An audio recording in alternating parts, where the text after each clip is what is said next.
Welcome to the January 24th, 2023 County Board meeting. This is County Board Chair Christian Dorsey presiding, and also present are my colleagues, Vice Chair Ms. Garvey, Ms. Crystal, Mr. DeFerranti, and Mr. Carantonis. We will begin our meeting today with some recognitions. And to kick that off, I'd like to turn it over to our County Manager, Mr. Schwartz. Thank you, Mr. Chair. We hadn't done this for a while, and I wanted to take the opportunity to, each month we're going to recognize someone who, is going to be recognized for just doing a great job at what they do. Not something where, they did something that was unexpected, but I'm going to ask Cheryl Lynn, who's here from Human Resources, to come up, and she's an analyst with a customer.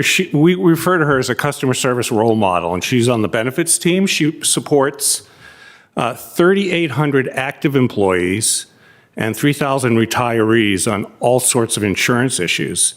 And she has a real way about her to put people at ease. She's patient, she's cheery. She helps people at their best moments, which is easy to do, and also at their worst moments.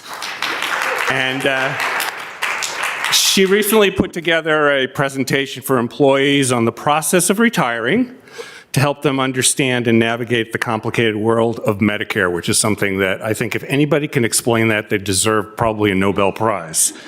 And she's become an expert on a complicated topic. So she's coming up here. We also, as part of the deal, her husband is with her, Ryan Fitch, who's a trades manager with the Department of Parks and Recreation, is also here. But I'm going to ask Cheryl to come up, and I'm going to give her a certificate. If she can have, her desire her whole life is to have her picture taken with the county board. We can do that. All right, you guys, wait. Why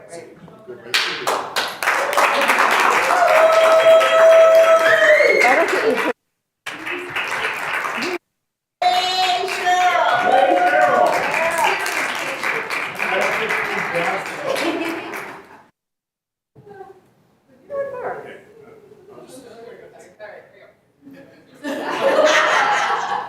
All right, 1, 2, 3. One more. Perfect. Do you want your husband to come on? Yes. Ryan. Yes. Good. You can open up your certificate. Ryan, do you have to take the hat off? Yes or no? Oh, no kidding. Sorry, guys. So you can be super patient, Sherry. She's the reason I'm here. All right, everybody smile. Fabulous. Thank you. Thank you.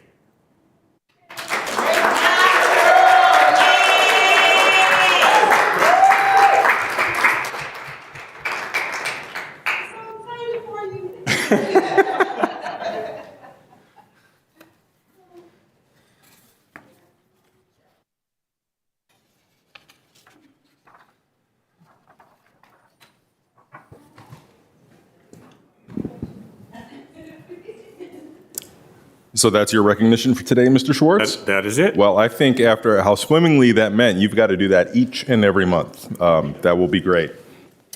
So for my chair's report, nothing extensive, just a couple of notes of recent passings of individuals who have made significant contributions to the Arlington community.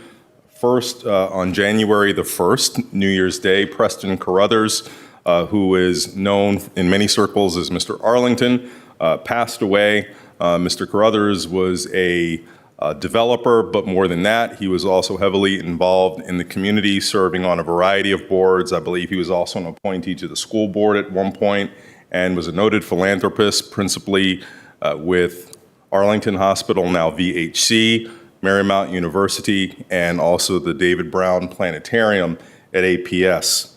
Also on January 17th, Dolores Leckie passed away. She was one of the founders of the Arlington Partnership for Affordable Housing, and very much married the idea of her faith community with her community involvement, particularly in the field of affordable housing.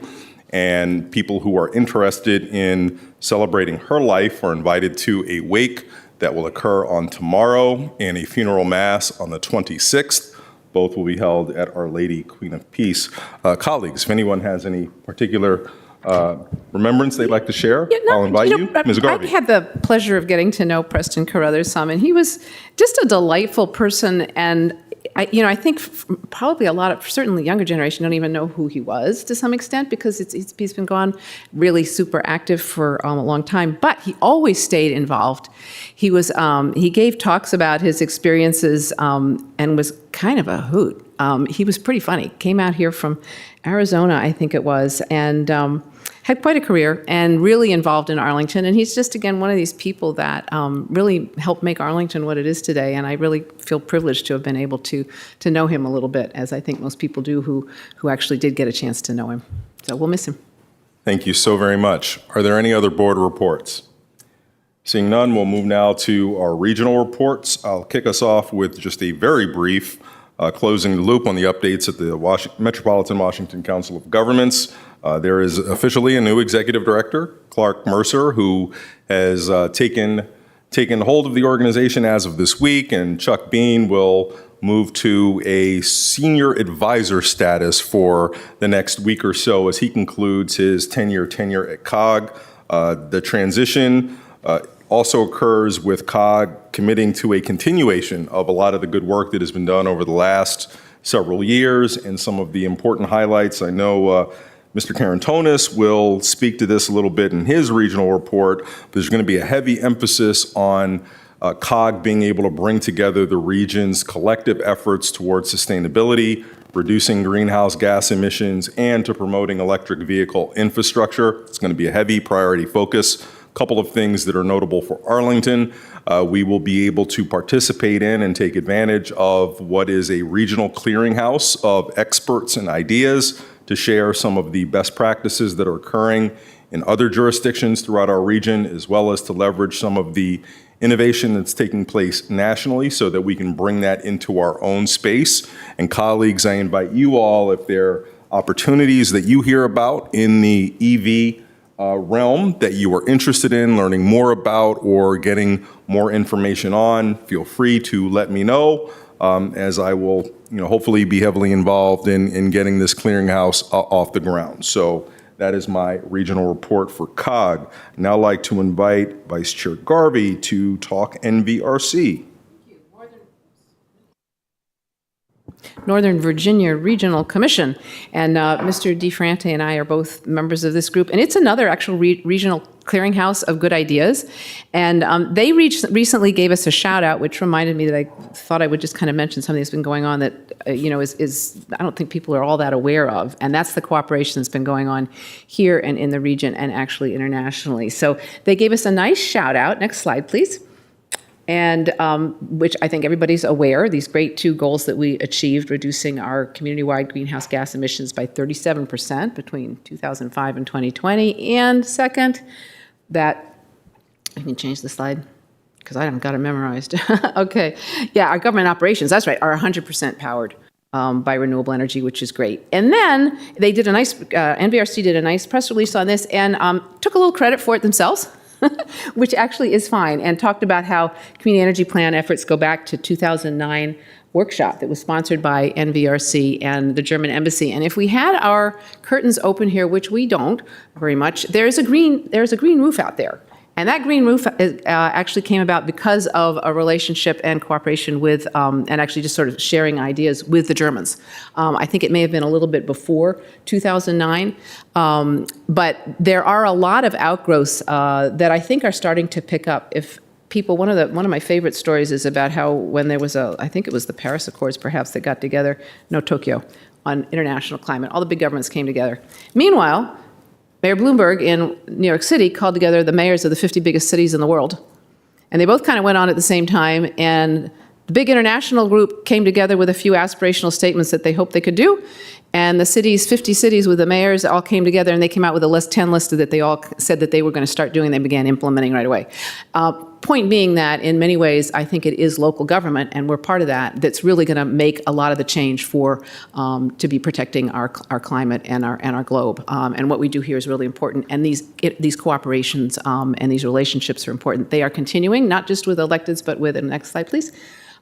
We had, there was a a conference in Barcelona, and it was a group for the European Union, the International Urban and Regional Collaboration Group, that comes together and looks at looks at their own, gets everybody coming with their own ideas and experiences, working in all kinds of, next slide please, all kinds of things like flood resiliency, stormwater mitigation, which might sound familiar, and our own Demetra McBride, our Bureau Chief for Office and Sustainability of Sustainability and Environmental Management, was the presenter on that, with like 90 different offices and regions and cities represented. Dennis Leach came along, and also he was a major presenter on transportation issues. And it's kind of exciting what's going on. And I just sort of wanted to let people know that this is going on. But sometimes we keep focusing on here in Arlington, and it's great. We're getting more regional with COG and things, but we're also international, and there are a lot of good ideas that are happening all around the world, and the more we can connect and bring them here, the better, and we'll have more things than just green roofs. We've got some other things going on, but the green roof was one of the very first. So I just kind of wanted to mention that, make people aware of what's going on. I think it's helpful. Thank you much. And to continue this theme and really drill down into our greenhouse gas reductions in the region, Mr. Karantonis. Thank you, Mr. Chair. And just to tie into the reports of your report and Ms. Garvey's report, indeed, COG is revving up. You will see why it's pun intended. Revving up the efforts to reduce greenhouse emissions towards very ambitious goals as we are looking at the next 7 years until the next benchmark year, which is 2030. Just last week, we had a kickoff with a very well-attended workshop, actually with 2 panels on electric vehicle deployment and both infrastructure, but also adoption and promotion of electric mobility in the region. Ms. McBride was part of the panel, by the way, and this touched upon a host of issues. Among these also, the availability of energy, the significant equity issues that are related to the deployment of electric vehicles. And one of the outcomes is that the Council of Governments will initiate a working group with the acronym REV, a Regional Electric Vehicle Deployment working group. The details of that will be announced next month. I very much hope so, so that I will be able to report on these in the coming months. In the meanwhile, though, one of the most important tasks that the Council of Governments is helping us with is actually to keep the score and to measure our greenhouse inventory. And here you can see the latest data, the latest representation of our data. These are very good news because between 2005 and 2020, Arlington County has been able to reduce emissions, greenhouse gas emissions, by 37%, which is despite a 20% growth in population. In 2020, forests and trees sequestered more than 19,000 metric tons of CO2, and this is about 1% of total emissions. But we know, even if this seems very, very little, trees and forests are having more functions and roles in the environment than just reducing greenhouse emissions or absorbing greenhouse CO2. So if you can roll it a little bit down, so 54% of total greenhouse gas emissions are from buildings. This was significantly higher in 2005. 38% is from transportation, hence the importance of going forward with all types of electric mobility and deploying as soon as possible. 23%, as you see, is on the road emissions. 9% is from air passenger travel, so from the traffic we have here in our airport at National. So this is definitely an area where we can make a lot of progress. And 47% is the per capita emission reduction.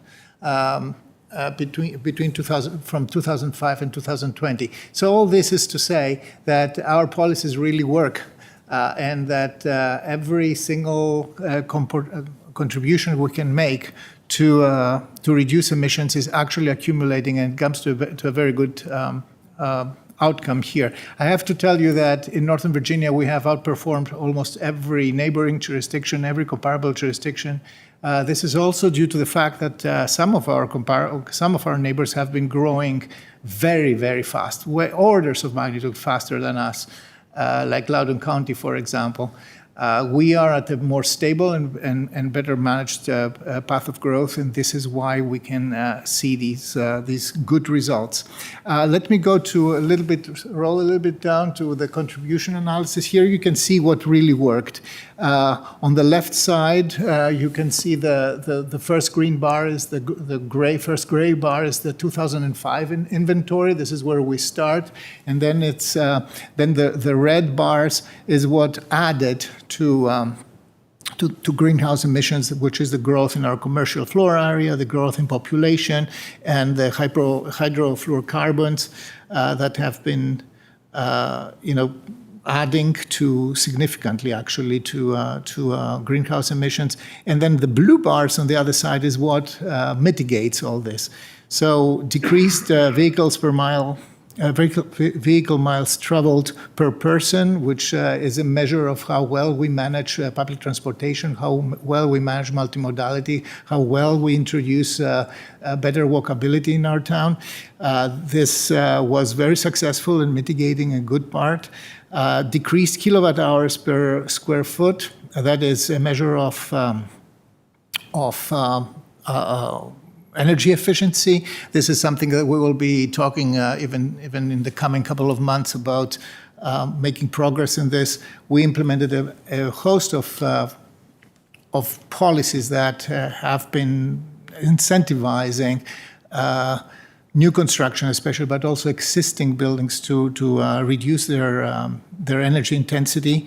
The electricity fuel mix was a very big contributor, as you see. So the greener the electricity fuel, the production of the electric power we consume is, the more, of course, we can take advantage of greenhouse emissions reductions.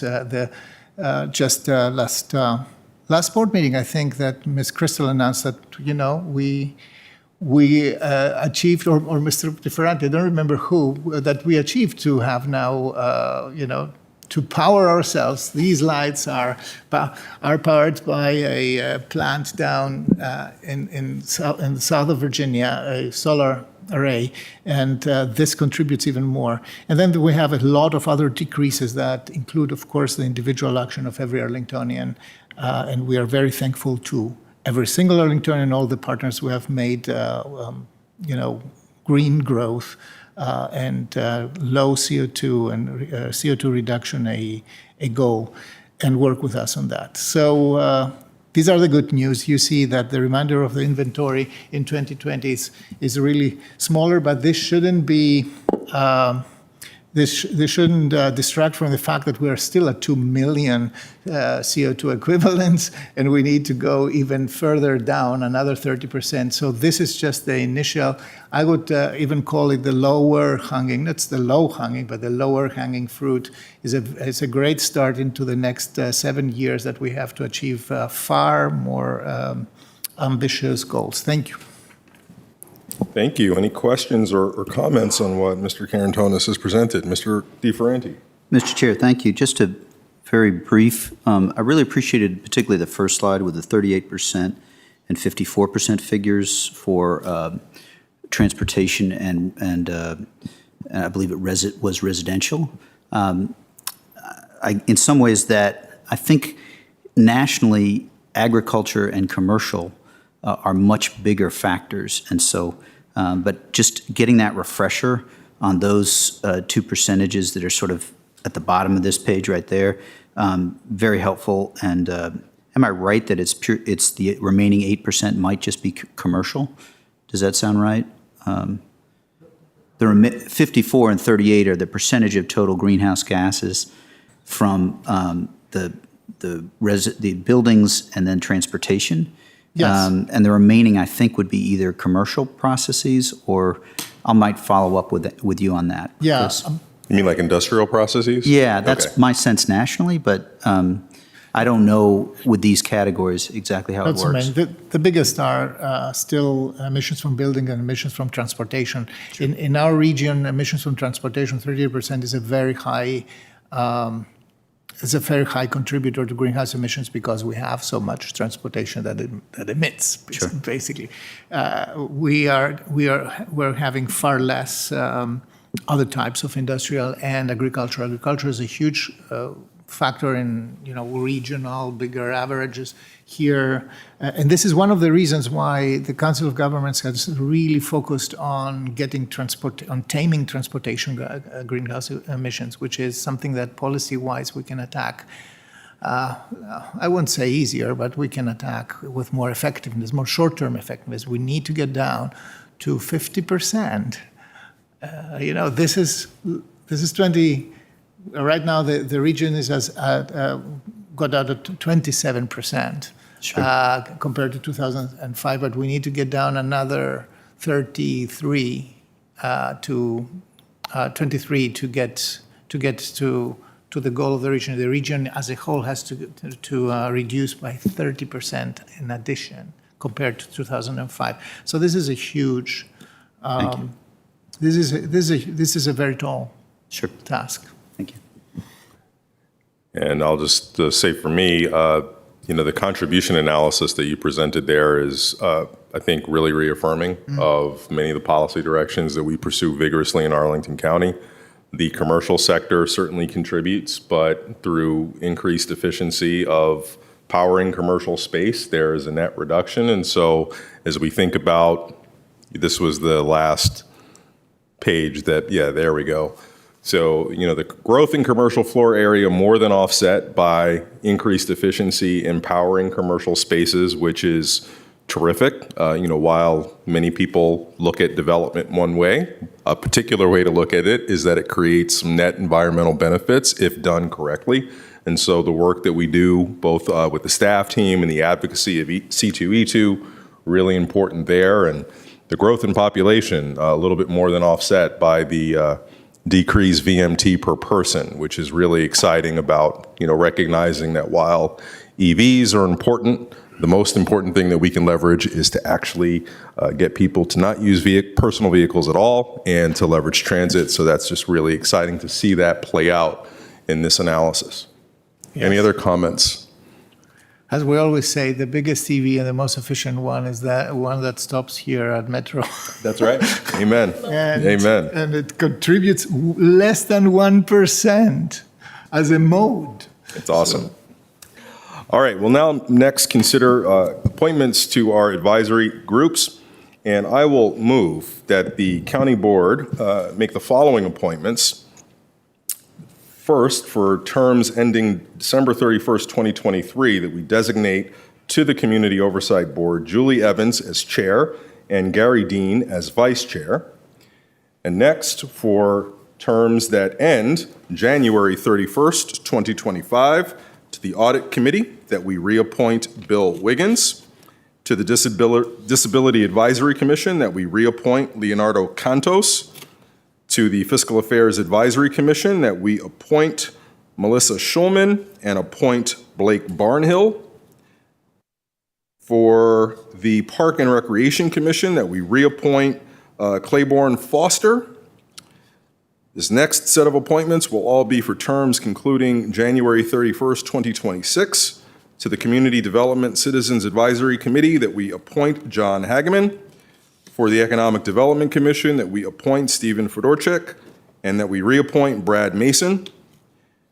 And for the Langston Boulevard Alliance, that we reappoint Matt Weinstein, and that we reappoint Tom Wolf. And for the Neighborhood Complete Streets Commission, that we appoint Catherine Lewis. And for terms ending January 31st, 2027, to the Planning Commission, that we reappoint Devanshi Patel and reappoint Sarah Steinberger. This motion does not require a second, but is there any discussion desired from board members on them? Hearing none, we'll now move to a vote on the motion. All those in favor, please say aye. Aye. Are there any opposed? Any abstentions? Hearing none, the motion carries 5-0. Congratulations to all of our appointed and reappointed members of commissions and committees. We very much thank you for contributing your time and talents in support of good government. Next, we are going to be ready for a couple of really important items on our manager's report. So I'll turn it over to you, Mr. Schwartz. Thank you, Mr. Chair. And we're going to start off with the discussion on the Food Security Strategic Plan. So the COVID pandemic brought to light something that this board had talked about, the urgent need to focus on Arlingtonians who live without adequate food and a way to create a system and food resources for them. And so in response to this need, and I know Mr. DeFerranti spent a lot of time personally focusing on this, the county board funded a position a little bit over 2 years ago for a food security coordinator, Stephanie Hopkins, who is actually here today in the room. Come on up to the chair there. I got to meet her in person for the first time today. We've had a virtual relationship for 2 years. And she is going to inform you about the extensive work conducted by the Food Security Task Force since 2021 and talk about our first ever Food Security Strategic Plan. Over to you, Stephanie. Thank you. Kurt's got my slides. So thank you all for having me. I work for the Department of Human Services and for the past 2 years have led up the Food Security Task Force and we have our strategic plan today. But first I want to ground us a little bit in what food security is like in Arlington. Next slide. Most recent data that we have from Feeding America's Map the Meal Gap is from 2020, which shows that about 7.1% of Arlingtonians experience food insecurity, which is a range of everything from I have zero food in my pantry to I'm worried that my food will run out before I have money to buy more. That's about 16,670 individuals around Arlington. We know it doesn't affect all of Arlingtonians equally. Our BIPOC communities are much more heavily affected by this burden. Through our work, we've also really understood that food assistance is not a one-size-fits-all situation. Some families go to AFAC once a week, and that gets them from what they're able to purchase until what they need. For other families, they need additional layers. So we found that the additional layers that are available through other smaller food pantries and programs, Our Lady Queen of Peace, Salvation Army, are really important for those families.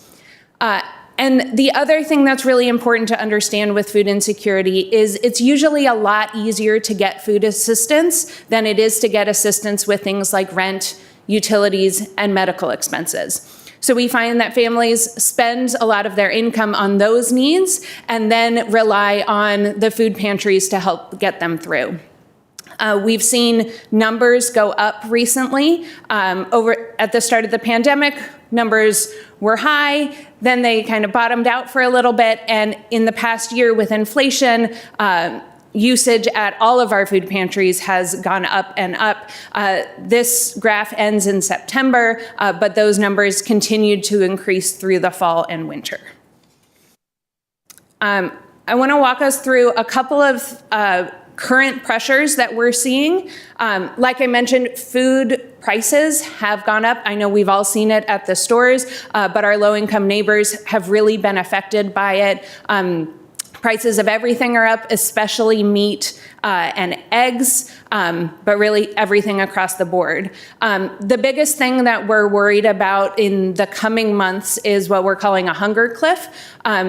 Since the start of the pandemic, everyone who's enrolled in SNAP, which is food stamps, has gotten what are called emergency allotments. That takes a family from their standard benefit up to the maximum benefit level for their household size.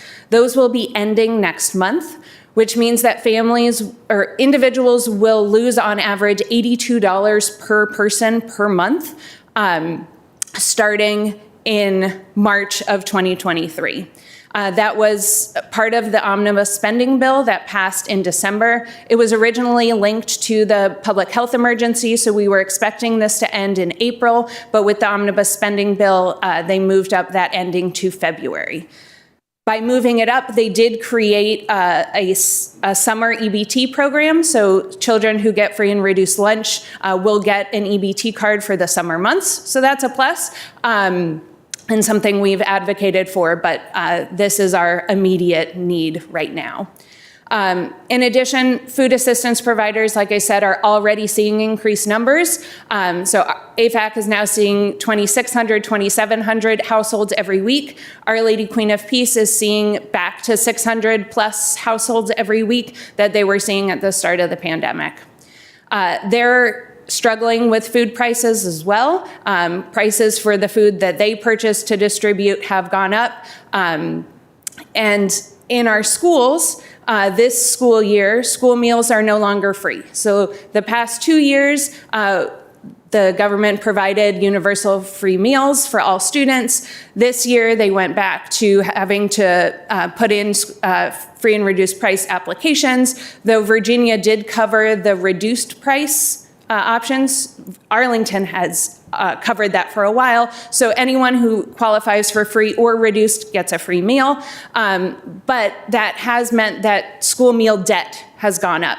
A lot of students think they qualify for a free meal, but they don't, or they think that meals are still free. And so that debt has increased a lot in the last 4 months that the school has been in session. And then one last thing that's a current pressure, we were lucky to partner with DoorDash. A number of our pantries worked with them through their food pantry delivery program, where they would pick up groceries from a food pantry, deliver them to a resident just like any other food pickup. And then in December, they had a round of layoffs, like many tech companies have recently, and they canceled that program. So now those pantries that were using that relationship are trying to figure out how we continue these deliveries to folks who can't make it to the food pantry.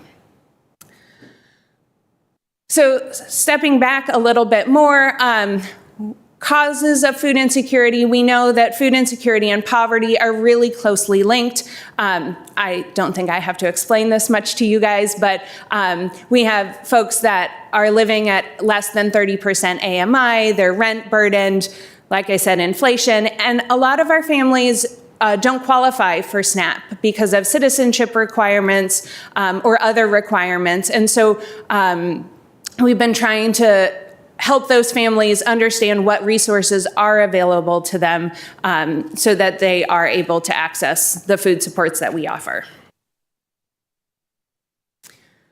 So now onto the work of the Food Security Task Force. As Mr. Schwartz mentioned, my position was created, thanks to you all, in 2020, and I started 2 years ago next week, and kicked off the Food Security Task Force in April of 2021.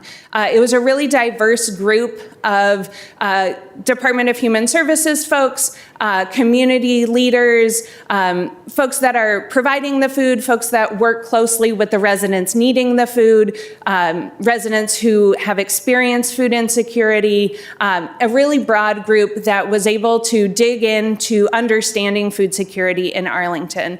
We looked at barriers, best practices, data collection, communication, as broad a spectrum as we could.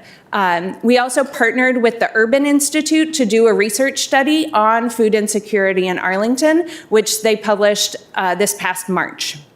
They were able to do a survey with certain census tracts and do some in-depth interviews and data analysis to really kind of give us that grounding in data. Thank you. To ground us a little bit more in why we're doing what we're doing, the task force developed a mission and a vision. Our vision is to have a community where all have enough healthy food to feed themselves and their families. And then our mission was a little more complex, to create an interconnected food security system in Arlington that works together to meet its residents' needs to feed themselves and their families healthy, and culturally appropriate food in an affordable and dignified manner. So our strategic plan was trying to address both that mission and vision. We came up with 28 recommendations that fall into these 5 categories. The recommendations are over a 3-year period, so we're not trying to accomplish all 28 recommendations this current year. That would be a lot, as I'm the only staff person. But these 5 categories, we're trying to address kind of all parts of that vision and mission. So systemic change, food access, outreach and education, capacity building, and informed decision making. So it includes everything from improving access to the food, the charitable food that's available, making sure that folks know what resources are available, supporting the organizations that are providing food, and improving our data and collaboration. Excellent, thank you. So a few of the priorities that we have in that plan. So these are kind of our year 1 things we're trying to accomplish, or at least really make some motion on over this fiscal year. Yesterday, we had our kickoff to our Food Security Coalition. That is basically part 2 of the Food Security Task Force. The task force was a time-bound commitment, so that commitment to serve ended when we released the strategic plan. So this is our next round. We've opened the doors to invite anybody who's passionate about food security to be a part of this team.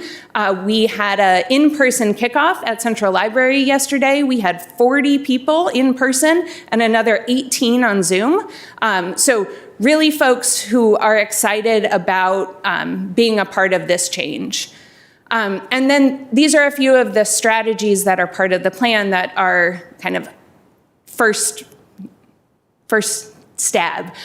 So we're going to look at neighborhoods of unmet need to figure out where we might need to have new food distributions. Like I mentioned, delivery, how to increase delivery capacity, increase and diversify outreach efforts. Not everyone likes to receive their information the same way that you and I might. So trying to make sure that information is distributed in diverse channels, in diverse languages, so that the people who need it have access to it. We're partnering with the DHS Trauma-Informed Care Network to host a trauma training for food assistants, staff, and volunteers, so they understand trauma that everyone has in their background, but those who have experienced food insecurity tend to have a lot more, so that they're not re-traumatizing folks as they come for support. We're looking to hire an AmeriCorps Vista through a relationship with Hunger Free America to support food security efforts. And we're working with DTS to establish some new data collection tools to collect accurate information about food security efforts and numbers being served. And then my last slide is just some information about the Food Security Coalition. Like I said, it's open to the public, so that if there are residents or staff that are interested in participating, there's a link to join there. We'll be meeting monthly on Zoom. Thank you, Ms. Hopkins. We very much appreciate this, and also Mr. DeFranti, having this been a priority since from the time you were elected to the board. I'd love to give you first opportunity to provide comments or additional background. Thank you, very kind. You can imagine I want to deeply share this work with all 5 of us, and I know you do. So that's been really appreciated. Ms. Hopkins, just thank you. You've done amazing work. It's wonderful to see one staff orchestrate so much. That's huge. I guess a couple of thoughts. One, that graph that's like the second slide basically has hunger back up to where it was during the pandemic, which is sort of breathtaking to think about. We all know that the price of eggs has gone way, way up because of the issues there, but the price of food has gone way up, and that's a really concerning step because the pandemic, we knew we were in for an onslaught of challenge. So that's one I want to keep thinking about. Maybe Mr. Manager or colleagues, yesterday at the meeting, there was I think I recall there's also the steady process where in the pandemic, we had done so much to support rents, and there'd been the state stabilization of rent which were direct payments for over a year. That's something actually that has me a little worried.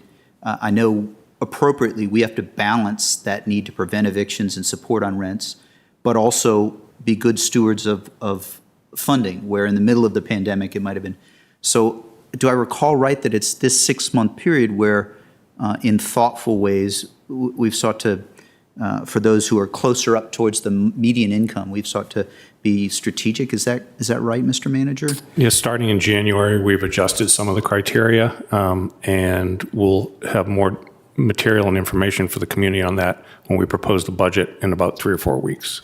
Great. I didn't want to get too in detail, but I think it's important to notice, because I do think that some people are paying more in rent, and this hunger is a real challenge. And then the last is being an AmeriCorps member but not a VISTA member. If you don't already have someone, and you may, or if there aren't applications, I just want to highlight that what an extraordinary chance to make a difference in Arlington, to spend a year at any point in your life working on hunger and poverty. And we have such a prosperous community, but we still have those 16 to 24,000 who are really in need. So I don't know, wanted to make a plug for that VISTA so we get a great person in. So you know that is a tiny investment of our funds in order to get the AmeriCorps support. So thanks very much, Mr. Chair.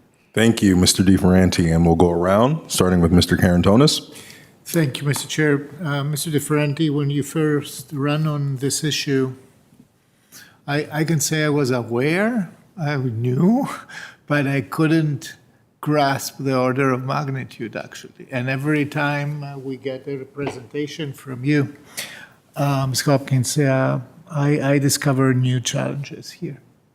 Seriously, and I cannot stress enough how grateful I am that you are in the position you are, and that you can summarize that and present that in the way that you present that in conjunction with all the other stressors that we have. I mean, it's a chilling fact that we have said 39% of rent-burdened households at the same time that we have households who are falling off the even minimal food security, minimal food security framework. So one thing that concerns me a lot, besides the fact that SNAP benefits will lose their support, right, now as we speak, basically, the school meal debt. You said that this is increasing, and we heard some very alarming numbers when you were on a panel in the Committee of 100. So what is the a possible course of actions? What options do we have to deal with this? So I'm not an expert on this, but I do believe that the school board has the ability to write off debt. The Food and Nutrition Service is not permitted to do so.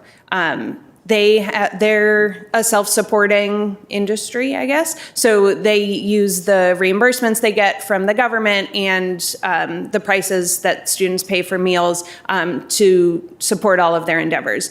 So they are not able to write off that debt. But I believe that the school board does have that capacity. So I don't know, Mr. Manager, if this is another place where we have to collaborate with our colleagues. And I see the nod. I'm happy to hear that. If I had a magic wand, I would like to see options to just eradicate it right now, just wipe it off, because this is an impossible burden for the families that have to carry it. Thank you. Yeah, thank you. Ms. Garvey. Thank you. I also want to thank Mr. DeFranti for his leadership on this. I feel like you're here just in time, because that graph of going, the AFAC folks, going up, more and more need, showing up everywhere. And then, as you mentioned, this cliff where suddenly people are going to drop off the cliff, and that hasn't really even quite hit yet. It's a little scary. And I think the fact that you're pulling together a group, because I think all hunger is not the same, and you're not going to be able to address it the same. I'd like to just get a little more information too on the school meal debt.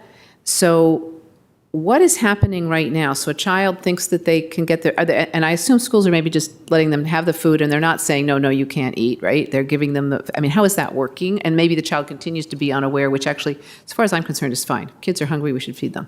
So there's been some legislation recently in Virginia, but also in many jurisdictions across the country to reduce meal shaming. So jurisdictions are no longer able to say, you can't afford, you don't have enough money on your account, you have to get this separate meal. Or, you didn't have enough money, so I'm going to throw away your meal. In Virginia, you're not allowed to do that anymore. So I'm going to suggest that you might invite Amy McCloskey from Food and Nutrition Services because she's the expert on this. But I believe they're allowed to have a meal. The standard meal has, I think, 5 components: milk, meat, vegetable, fruit. They're allowed to have that standard meal. They're not allowed to purchase anything additional if they don't have the funds to pay for it. However, if a student does have meal debt and they do have money, either currently on their account or in their hand, they are allowed to purchase an extra whatever they want in addition to the standard meal. Thank you. But so I believe the standard meal, they are allowed. Yeah, thank you. That helps some, and probably we do want to talk with Ms. McCloskey and our colleagues on the school board. I think this is going to just be a growing problem. So how much are we talking about, money-wise? What is that debt? I mean, if the county should go in and pay for all the meals that can't be paid for, and we just do it, how much are we talking about? The current meal debt, like what's been paid, or looking forward? Actually, both. I'm trying to figure out, for every year, what are we going to need to do to make sure that kids eat? So I don't have In numbers school. off the top of my head. Okay, you can tell me later. We're talking in the realm of small millions, hundred thousands, hundred thousands? I don't know. And Vice Chair Garvey, just to let you know, we'll be talking You with know our about it. school All board right. colleagues on Monday at a joint leadership Okay. meeting where we can get into the Okay. dimensions of this issue more in depth. Thank you. Then I won't take it anymore, although I think it's good for the community to be aware of what we're talking about, and I will learn more what we're talking about in our next meeting. Thank you. Thank you. If I Ms. may, Crystal. just on that note, I just want to be clear, lest anyone take away this idea from this conversation, this idea that our school system, Ms. McCloskey, our colleagues on the school board are in any way proceeding in any way that doesn't ensure the maximum amount of dignity and that our kids who need to be fed are fed. I think it's a really interesting question. I know it's one that Mr. Dorsey has been exploring regionally as well as with our colleagues on the school board about what it would mean, for example, to have a universal free meal program, which is something that some communities have taken on. I would just gently suggest, I think it's a matter of prioritization. And Ms. Hopkins and I have talked about this before. This is a challenging issue to measure and have metrics for. We know that the need ebbs and flows. We know, I think as you so compellingly stated, Ms. Hopkins, at the start of your presentation, that food insecure can mean a myriad of things. And so it can be a little bit difficult to set objectives, right? Is it making sure that no child goes to bed with an empty belly? Absolutely. How do we measure that? Is the most effective way to spend $1? For example, supporting generous food pantries with culturally appropriate food that might allow families to pack their children's meals, or is the best use of that dollar to be spent on a universal free meal program?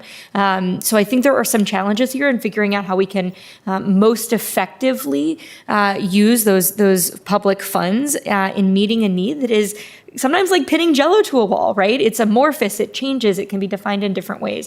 So I would just urge us, I think, certainly that issue of meal shaming is one that has captured a lot of our hearts during the previous legislative discussions. My understanding of our policies is that they really are ones that put students' dignity at the center, make sure that they are fed. I think there are interesting ideas on the horizon if we want to explore them, like universal free meals. But this is perhaps a more nuanced policy issue than something we might do in one fell swoop.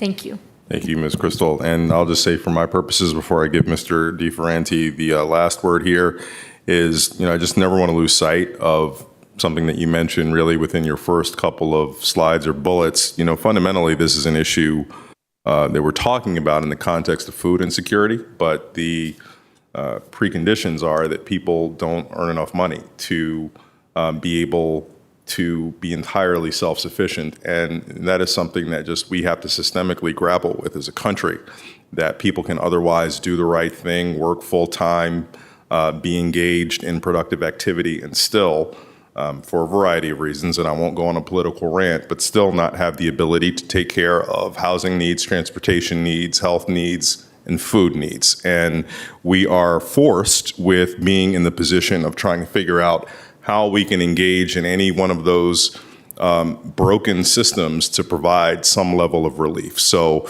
I know that for some people hearing us talk about the dimensions of this and the myriad ways in which you're working to try and build up the infrastructure and capacity to provide greater food security for our residents, it just may seem really frustrating to people. It's frustrating to us as well, that we actually have to go through, this type of approach to deal with something that could fundamentally be solved with a more efficient transfer of income to people. So I'll just get off of the political screed right there.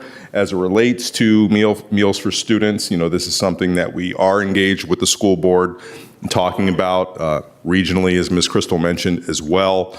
I am convinced that the whole idea of setting up collection mechanisms and running accounts to make sure that we collect cash from students and their families to eat when they are required to be in school for 8 hours a day is absolutely ridiculous. We, in our professional capacities as adults, if we're ever at a place for a meeting or a conference or a convention that covers mealtime, we expect to be fed. Damn it, our kids need to be fed in school as well without our deciding to collect cash for them. It just doesn't make any sense. And as a parent of 2 kids in schools who often opt out of the school lunch because they'd rather bring something from home, I mean, really, come on. Are we really going to tie ourselves up in knots over collecting those dollars? It's incredibly frustrating. So one of the things that I hope to do in this year is to make significant progress over making the issue of meal debt and food insecurity of children a non-issue. And certainly, as you talked about the SNAP cliff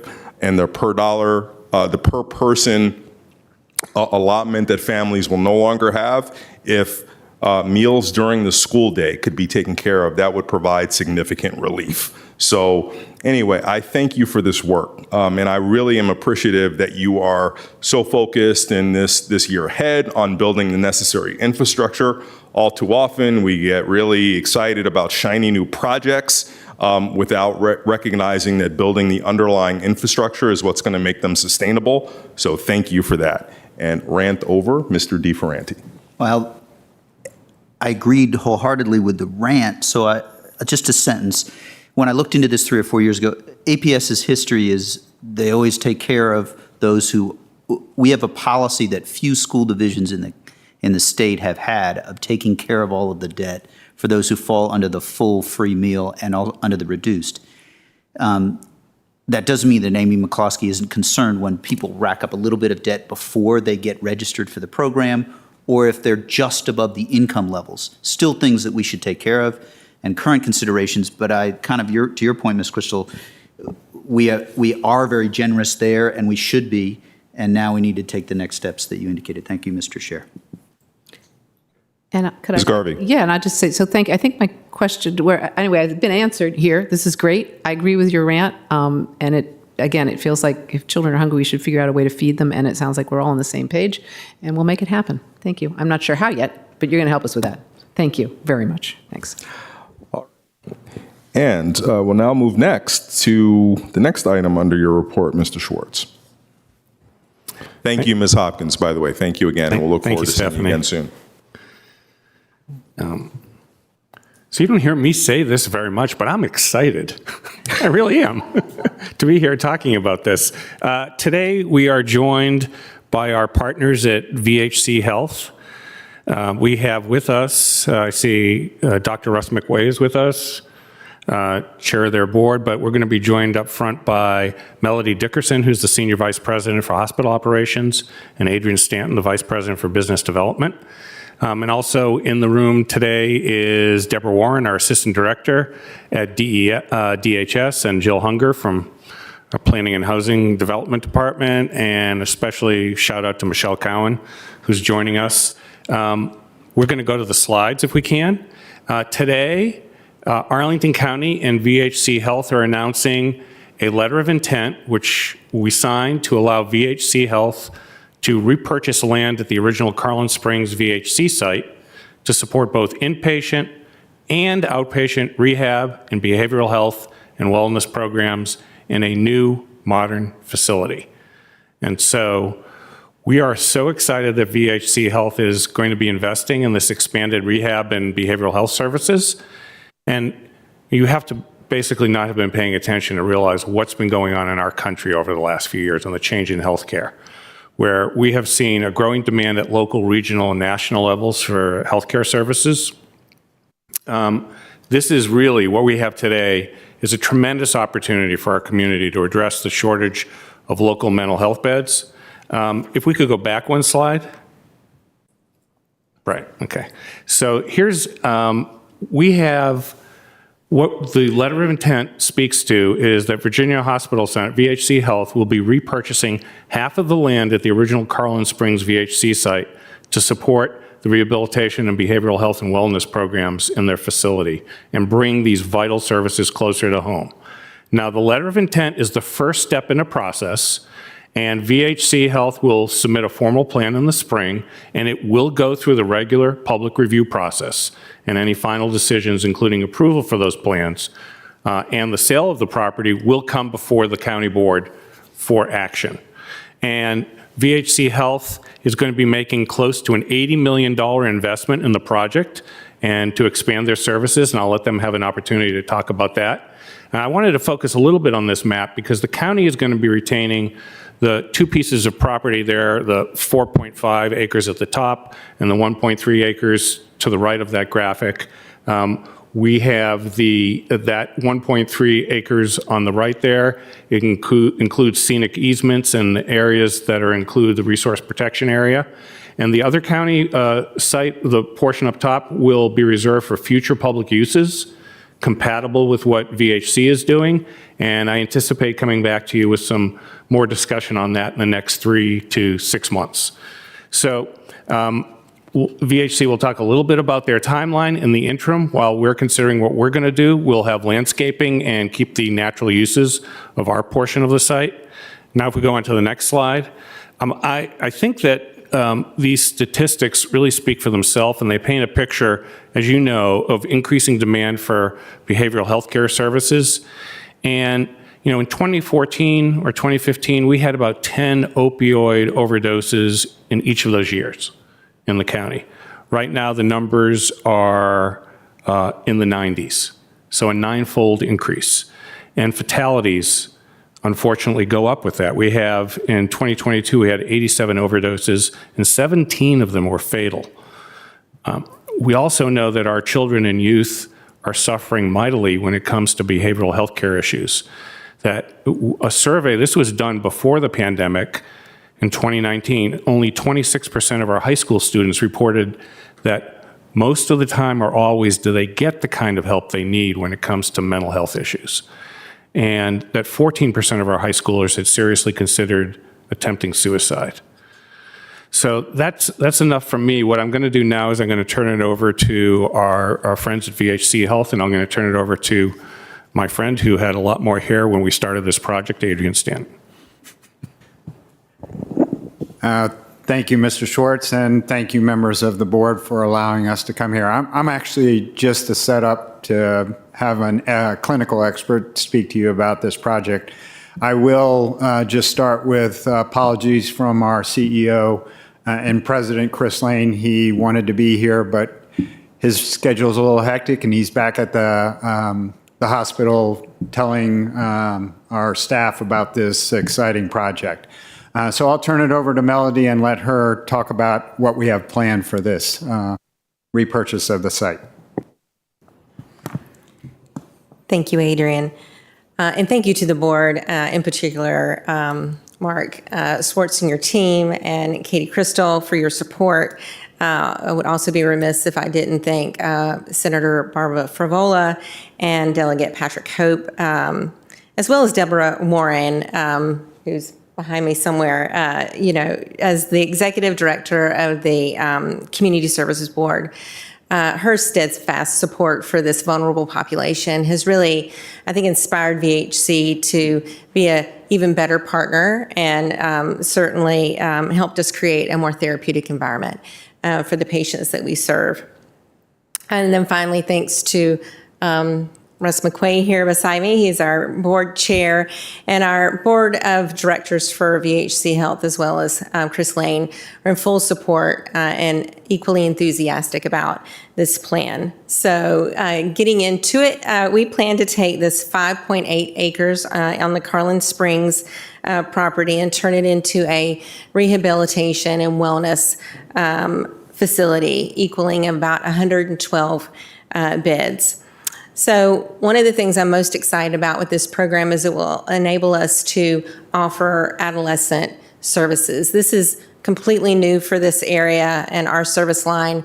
We will be able to offer the full continuum from therapy to intensive outpatient therapy to inpatient beds for these adolescents. That's adding an additional 24 beds of service line we do not offer today. For the adults, we'll be moving 21 new behavioral health beds to this facility. At the same time, we were retaining 14 beds at our main campus.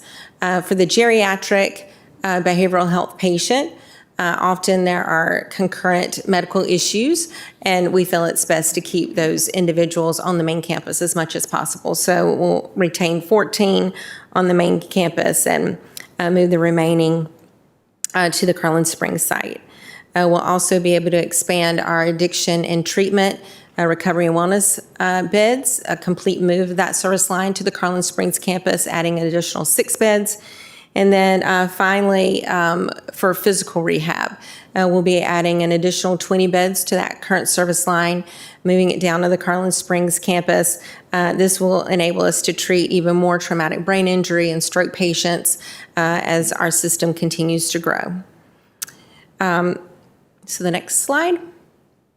5 new outpatient services that we do not currently do today. So VHC up until now has really been an acute care facility. We treat you when you come in through our emergency department, and we do that very well. But that beginning and end process, we don't currently have the systems in place to do that. This program really does that. It takes you through that entire continuum. There'll be therapy providers there, then taking you into that intensive outpatient therapy, whether you're an adult or adolescent. Partial hospitalization programs for the adult patient. So again, as you're ratcheting up that care, doing everything you can to prevent that inpatient stay, finally the inpatient services for the adult, the adolescent, and our addiction treatment adult patients as well. So really, this program fulfills 3 critical goals. It exemplifies the partnership between VHC Health and the Arlington County. It addresses a critical need in our society and in this region. And this project lives up to the VHC system's commitment of us going where the community needs us the most, providing the right level of care at the right time, and being the best health system. So with that, I'll open it up to any questions. Well, actually, I just wanted to add Timeline. quick point here, which is that we've been having extensive conversations over the last many months, and wanted to focus a little bit on what's going to happen with the community process. We will be bringing, as I said, any plan will be submitted by VHC Health. I think they're anticipating in the late spring. We also, a whole bunch of material associated with this, which actually is the signed letter of intent and other details, can be found on the county website by typing in VHC Health. And we're going to be standing up a site plan review committee process that will allow the nearby community and our staff and commissions to weigh in on the proposal. And we anticipate that there's going to be an open house coming up for a conversation with the community. And again, to remind everybody, the final purchase and sale agreement is contingent upon not only them getting approvals from us, but from the state where they have to go through that lovely certificate of public need process. So with that, I'll turn it over to you, Mr. Chair, for any questions. Thank you, Mr. Schwartz. And I would like to acknowledge any questions. I'll start us off unless Ms. Crystal would like to give some broader framing since you've been so heavily involved with this both through your year as chair and today. I will simply add the perspective of enormous enthusiasm. Really a great thanks to our partners at VHC for this vision, to the county manager's office, which I know has been working very hard on every element of this, from things as specific as envisioning joint parking to really aligning the broader vision. And I want to also particularly just take the opportunity to recognize, as the VHC team did, Deborah Warren, who's been an absolute visionary leader on this, on the need for mental health services, on ideas that both public and private sector can meet them. And we are joined today by some stakeholders, specifically members of our stakeholder group. Judy Dean, who I know is well known to all of us from her many years on the Community Services Board, and Stephen Gallagher have been part of a team meeting indefatigably with Mr. Stanton and our staff, including the CSB Director, Oliver Russell, since we finalized the site plan for the Virginia Hospital Center new campus in 2018. It was envisioned at the time there would be 16 new beds, and this group has met on a quarterly basis in recent years to really envision the need for those beds, the need for the beds is well established, to envision what the beds might look like, how the facilities might grow. And I know that having just visited with the group this morning, how important that work has been, how foundational it will be, how many of those decisions and difficult conversations will now set up for success the future facility. So the other group that I had an opportunity to chat with this morning, well, besides some press, was representative of leadership of our Partnership for Children, Youth, and Families.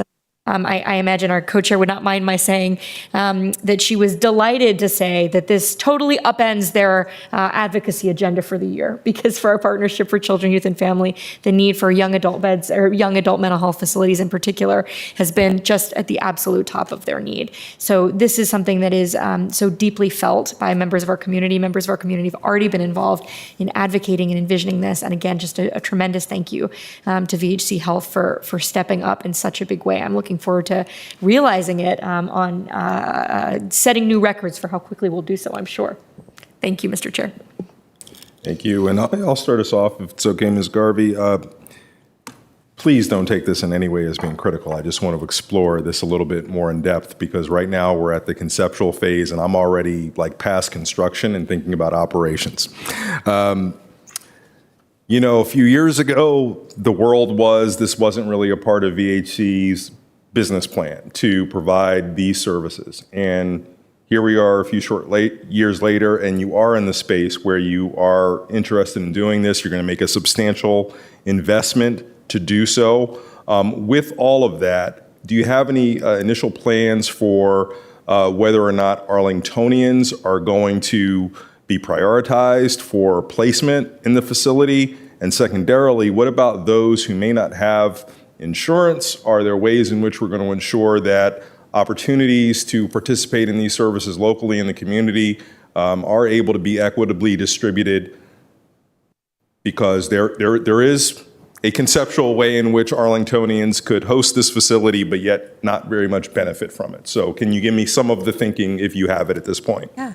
Happy to. So the good news is that really all this does is it gives us the space and the infrastructure to be able to do what we're doing today, but on a larger scale. Patients will be prioritized who generally come in through our emergency department for beds. We'll have an intake and assessment area at the facility, which will be another area. So yes, Arlingtonians, because people usually go to the emergency department that closest to them, they would be prioritized over anyone else in the region. And so when we look at the financial considerations, those are the same as any emergency department anywhere. We treat first and determine the financial need later, but we would serve any patient regardless of their financial need. All right, thank you. Ms. Garvey. Yeah, I'm sort of where you are a little bit Mr. Dorsey and being just really excited. I'm at the ribbon cutting and opening it, and I can't wait. And I think there are going to be a lot of things we'll discuss. At least we'll have something to actually talk about, that we can, that there's a facility there. And I will just say, we all made some calls to leaders in the community, and I, just because of my liaison, was talking to a couple of folks who are part of commissions that don't really directly relate with mental health or any of this. And both they would say, well, I don't know all that much about it, but this sounds really good. I know it's really needed. I mean, we all know it's needed. So it's really important. I'm really pleased that VHC is being a partner with us. It's actually, crucial for this community to have those kind of services here, and I'm so glad it's happening, and building can't be done soon enough. Thank you. Thank you. Thank you, Mr. DiFerranti. Thank you to you, Ms. Crystal, for your leadership on this and through the process, and to you, Mr. Schwartz, for this is looking ahead and seeing a problem and addressing it, even as so many of us saw it. I can't help but just mention that we had a chance to email a little bit earlier today, Mr. Stanton, and we both had a chance to speak with Julie Lee, who's actually behind you, in the row behind you, who's the Glen Carlin president. And so I'm glad you mentioned all the community process, and I think we know this is an important need and want to work with the neighborhood to make this as successful as we can possibly make it. And then I'll just last say that every family has mental health needs that I know of. Almost every family, there's someone at some point in their life who's had a mental health challenge, and I'm thrilled that we're getting the chance to try and work on it right now. Thank you, Mr. Karantonis. Thank you, Mr. Chair, and I couldn't agree more with Mr. DiFerranti. Indeed, everybody experiences the challenge, and the biggest challenge until now was that we couldn't provide the care. So, and again, thank you, Ms. Crystal, for focusing on that and getting that done, literally. And Mr. Schwartz and Ms. Cohen, I saw her somewhere here, for your truly indefatigable work to advance that. This is a huge need. I mean, the numbers speak for themselves. And I have to say, I like Mr. Dorsey, I look indeed already beyond construction. We will get there. And for me, the accessibility is a very big issue. This is an institutional provision of mental health services. One really helpful feature of such institutions is that they can be centers of prevention as well. So I look really forward of what we can do to distribute the need for beds to those where we have really no other resources, and how we can make that a place where resources are provided. This is why I would say that the Center for Youth and Families should still hold the advocacy alive, because it's really not where the first thing when I think about juvenile or youth mental health issues is not how to get the bed for them, or a place institution, but how to get preventive accompanying healthcare for them. And I would really welcome your focus on providing that, on being able to provide that, or in collaboration with us, since Ms. Warren is here. I think that I see that as a place of enormous opportunity to be way more effective in how we deliver these services now that we have the space and the facility. Thank you.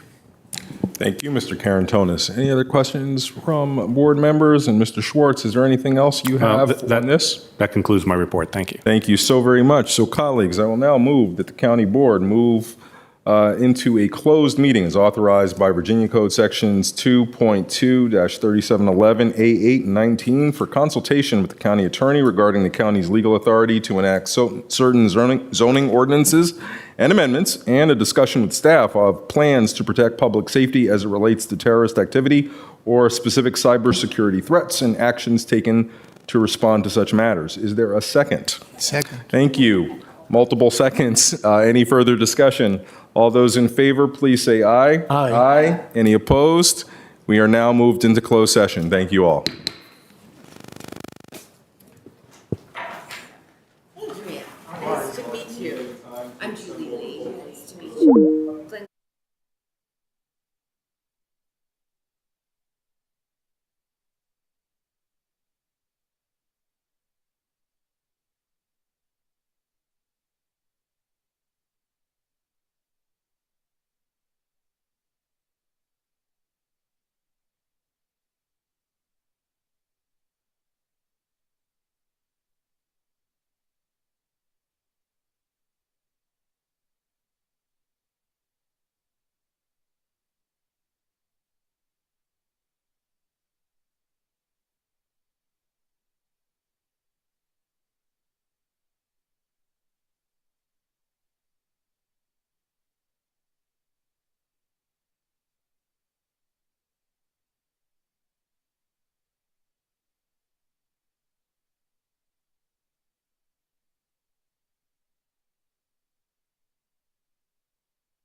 Okay, I move that the members of the county board certify that at the just concluded closed session that one, only public business matters lawfully exempted from open requirements under Chapter 37, Title 2.2 of the Code of Virginia, and two, only such public business matters as were identified in the motion by which the closed meeting was convened were heard, discussed, or considered by the board. Is there a second? Second. Thank you, Ms. Garvey. And Ms. Jacobs, will you please call the roll?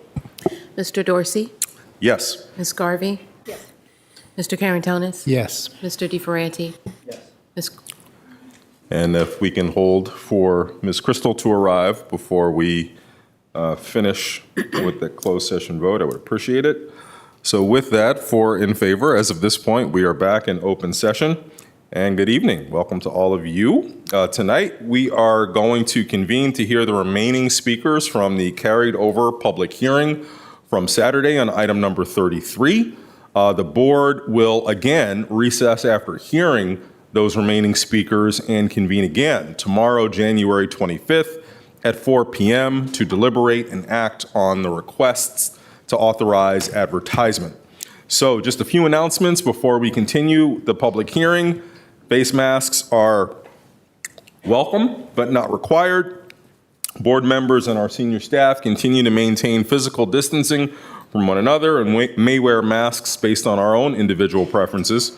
And some members, actually it's not relevant tonight since we're hearing from you, but we may have presenters, speakers who are going to be participating remotely as part of our hybrid meeting model. For those of you who are appearing in person, when you come to address the lectern, you do not have to do anything to the microphone. It is already on, but you can raise or lower the lectern to a height that is comfortable for you by pressing the up or down arrows that are located facing the lectern to your right. For those who are speaking and also submitting documents as part of your testimony, please hand those to our clerk, Ms. Jacobs. Make sure that your name and full contact information is on all documents. For those who are speaking remotely tonight, please keep your microphones muted, your cameras off until you are invited to speak. You can unmute yourself by pressing *6 if you are using the phone, or by clicking the microphone button if you are using the Microsoft Teams app. Occasionally, board members may need to walk away for whatever reason, but don't worry. Throughout our suite back here, we can follow the meeting even if you can't see us. So, I think we're ready. Ms. Jacobs, can you continue with the roll call of speakers?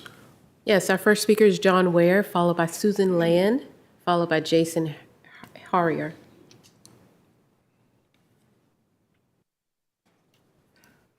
Mr. Ware?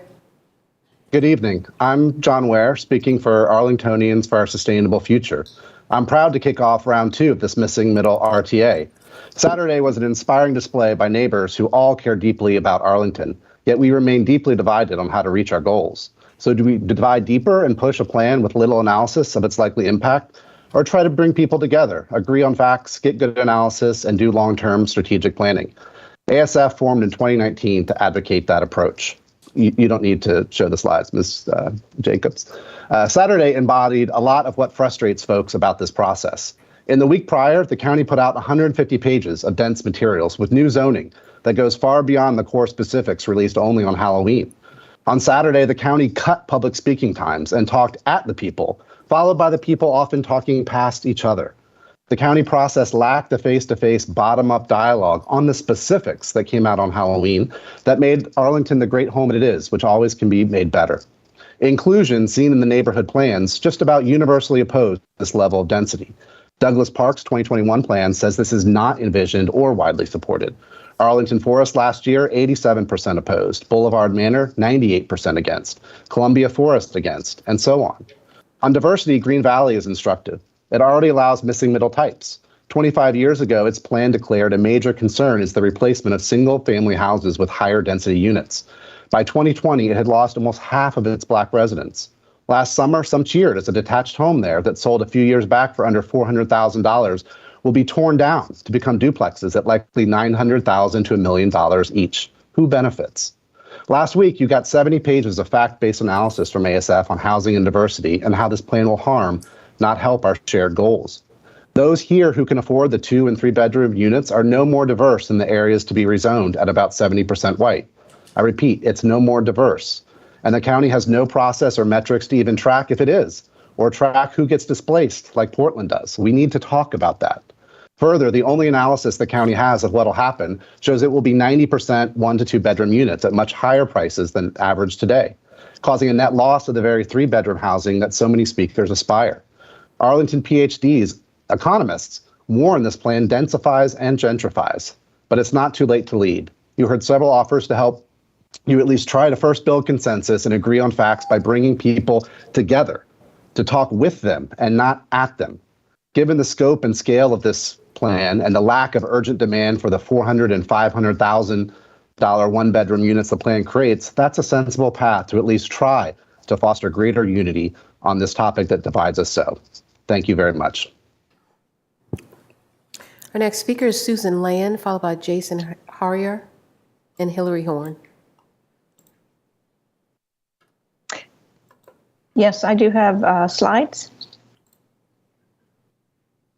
Thank you. My name is Susan Land, and I'm speaking on behalf of ATAG, the Arlington Tree Action Group. One of the unintended consequences of increasing the density in Arlington County is the effect it has on the county's ability to control and enforce its tree canopy rules. ATAG's position is that there should be no negative impact on Arlington's tree canopy as a result of the missing middle zoning change. However, with the way the proposal has been written, that's currently not the case. Issue number 1, even though the county is insisting that we can continue to maintain a 20% tree canopy requirement for single-family construction, ATAG believes this statement is relying on an untested legal interpretation. The Virginia statute clearly states that tree requirements are based on the density the zoning allows for and not whether the particular construction being built happens to be single-family or multifamily. Before moving forward, ATAG requests that the county's logic be reviewed to ensure it is legally correct and cannot be challenged in the future. Next slide. Issue number 2, the 1 tree per unit policy described in option 6A results in fewer trees than the current 20% minimum for single-family detached. ATAG has performed 84 sample tree canopy calculations using the 1 tree per unit formula, varying the lot sizes, varying the buildings from duplexes to eightplexes, varying the tree canopy numbers. And ATAG found that in 70% of these cases, the tree canopy was less than the current 20% required with today's single-family zoning. This is the case for all duplexes, no matter the lot size or the tree size. Next slide. Issue number 3, the 1 tree per unit policy is not based on available lot space. Since every extended housing option construction will be the same size, have the same lot coverage, and the same setbacks, whether it's an 8-plex or a duplex, we urge the county to require the planting of the same number of shade trees on all extended housing option properties, rather than tying the number of trees to the number of units inside the building. This would get us much closer to parity with the current 20% tree requirements on single-family homes. ATAG hopes the county board will take these concerns seriously and remedy these tree canopy issues before moving forward with the RTA. Thank you. Our next speaker is Jason Harrier, followed by Hillary Horn and David Leibson.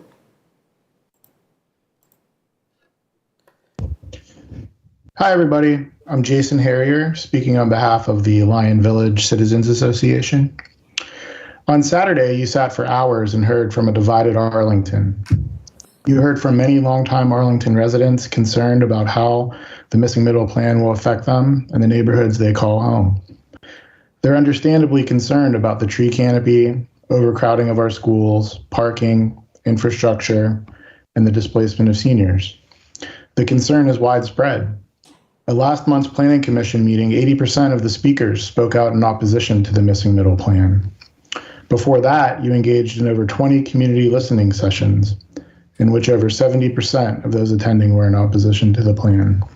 And before that, your own community survey resulted in over 75% opposition to the plan. On the other side of the issue, you heard compelling stories from those who are in need of more affordable housing options for themselves or their loved ones, parents looking out for their children, lifelong Arlingtonians who would like to stay here, or young families looking for more space than a two-bedroom apartment.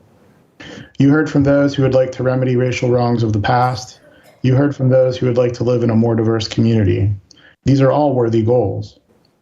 For months, 16 civic associations representing over 10,000 households in Arlington, including Lion Village, met with you in an attempt to reach a consensus on the right way to proceed to both ease concerns and accomplish our goals. You heard detailed analysis and arguments with respect to many of these issues for hours on end. We discussed building size, parking requirements, tiering based on lot sizes, annual caps, and geographic dispersion for new units. We presented questions and data and memoranda in an attempt to reach a reasonable consensus on a plan that will unite the community. But today, you're voting to advertise a new set of options that not only fails to address our concerns, but are the most extreme that we've seen so far. And maybe worst of all, and as you've heard in detail many times before, the options you're voting on today are not likely to accomplish the worthy goals that they set out to solve in the first place. And so rather than move forward with a flawed plan that creates nothing more than false hope among supporters and results in vast concern among opponents, I'm here today to ask you to bring the community together and listen. Don't divide us like this. Let's roll up our sleeves, work on our common goals together, and in a way that we can all be proud of. Let's do the right thing for Arlington. Don't rush and vote to advertise this deeply flawed plan. Instead, bring us together and let's design a solution for everyone. Thank you. Next speaker is Hillary Horn, followed by David Leepson and Jim Shulman. Good evening. My name is Hillary Horn. I've lived in Arlington for over 30 years, and today I'm representing Voice, Virginians Organized for Interfaith Community Engagement. Voice, which is comprised of over 50 faith institutions across Northern Virginia, has a long history of working on the regional and state level for affordable housing. Voice urges you to advertise the proposed changes to eliminate the exclusionary zoning system, which has reserved 3/4 of Arlington's residential land for only detached single-family homes. We support expanding housing options for more residents. We support advertising a proposal that provides owners with the maximum flexibility to produce missing middle housing options. Since our founding in 2008, Voice has heard from thousands of county residents about the challenges they have faced finding housing in Arlington. We need to increase the housing supply. Expanding housing options through changes that will allow the by-right development of between 2 to 8 units across the county is critical to Arlington's ability over time to meet the vision of a vibrant, diverse, and sustainable community. It's also a critical part of the county's commitment to equity, which is widely supported and a top priority of Voice. Arlington has successfully implemented major land use changes in the past, and we can do it again. Voice knows from experience that our lives and the lives of our children are enriched when we live with neighbors of different races, ethnicities, faiths, and beliefs, and economic levels. And this will only come about with changes in our land use policy. It's time to get rid of this policy that is rooted in racism and that has left us with many segregated neighborhoods and schools. Our faith communities are united in a shared vision of a community that respects the dignity and right to equal opportunity of every person. Thank you for your commitment to achieve these goals through the missing middle housing policy. Thank you. Next speaker is David Leepson, followed by Jim Shulman and Brian Goggin.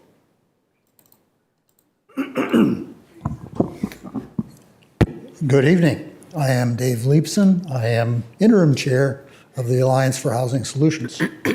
We urge you to approve the RTA without delay and with as few restrictions as possible. Expanding zoning options will give owners more options, make more efficient use of the limited land we have, and allow greater access to affordable housing at all income levels. HS was created 2 decades ago by citizens who even then worried that Arlington was becoming a community in which only the affluent could live. Today, homes have become even further out of reach. Moreover, a housing stock limited to the detached homes or high-rise apartments does not meet the needs of our many different kinds of households. We need to reduce costs and expand options to avoid loss of middle and working class residents who are vital to cultural and economic diversity. Land. We have no choice but to allow more homes and more efficient use of the limited land we have.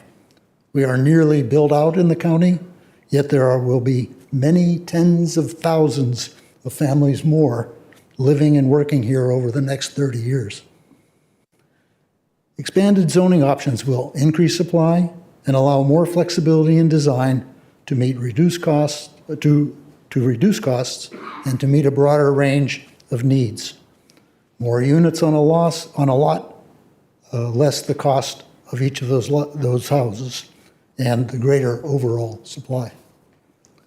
And flexibility, including the option of 6 to 8 units, will allow small multifamily buildings that can be house scaled to gently live with its neighbors.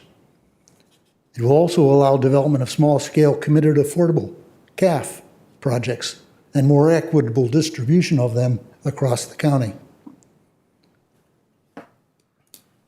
Access. Arlington's heritage of exclusionary single-family detached zoning separates communities by who can afford to live where. It impedes equitable access to schools, home ownership, and suburban neighborhoods. It is a barrier to the county's vision of a diverse and inclusive world-class urban community. The proposed zoning changes have been well thought through, widely debated across the county, and refined to reflect as best possible. These are difficult issues, to reflect the most important of them. It is time. We urge you to approve the RTA without delay and with as few restrictions as possible. Thank you. I'd also like to thank you all and the manager and importantly the staff for all the great work they've done in pulling this together. Thank you. Thank you. Our next speaker is Jim Schulman, followed by Brian Goggin, followed by Dean Fleming.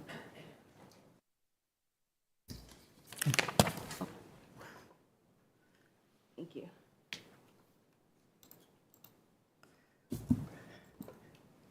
Good evening, distinguished county board members. My name is Jim Schulman, and the Alliance for Regional Cooperation, ARC, which I lead, is a nonprofit organization focused on sustainable regional economic development. I'm also an architect. ARC is not opposed to the greater provision of a variety of housing types, mixed use or mixed income neighborhoods, nor housing equity policies that will actually serve those with great financial need. Nevertheless, ARC has strong concerns about zoning for missing middle housing as proposed.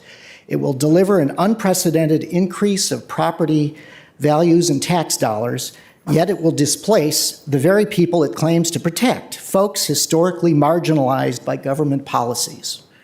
In contrast, Arlington appears to be missing opportunities to improve the affordability of housing by fostering partial equity housing cooperatives, establishing community housing land trusts, reforming appraisal methodology, which currently discriminates against people of color.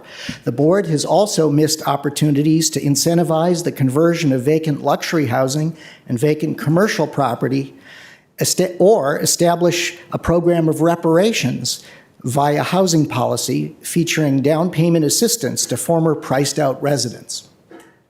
San Francisco Mayor London Breed recently vetoed a proposed program of missing middle housing out of her concern that it is too blunt a policy instrument that would exacerbate increases in housing prices. ARC is concerned that the missing middle proposal at hand is not only misguided planning, it is also unethical planning. It will harm the very people it claims to assist, worsen the environment, and make Arlington's communities significantly less sustainable. The people it will aid the most are upper middle class folks currently living outside of Arlington County. And I urge you to please see the graphic on the third page of my testimony. In conclusion, and with all due respect, I sense that you as county leaders and staff are portraying yourselves as Robin Hood, legitimately writing past injustices and even robbing the rich to give to the poor. You do this via upzoning to pack more taxpayers up by a factor of 8 into current low-density areas of the county. But this is backwards. You are the sheriff of Nottingham, confiscating quality of life from existing residents and hastening displacement. Worse, through this RTA, the county board is authorizing the bulldozing of Sherwood Forest itself. It won't happen immediately, but if you continue down this path, PhD economists say it will happen. Please reconsider so you won't be remembered Thank you, Mr. as the Schulman. leaders Your who time wreck is the elapsed. delicate Thank you, Mr. balance. Schulman. Thank you. Our next speaker is Brian Goggin, followed by Dean Fleming and Dana Downey.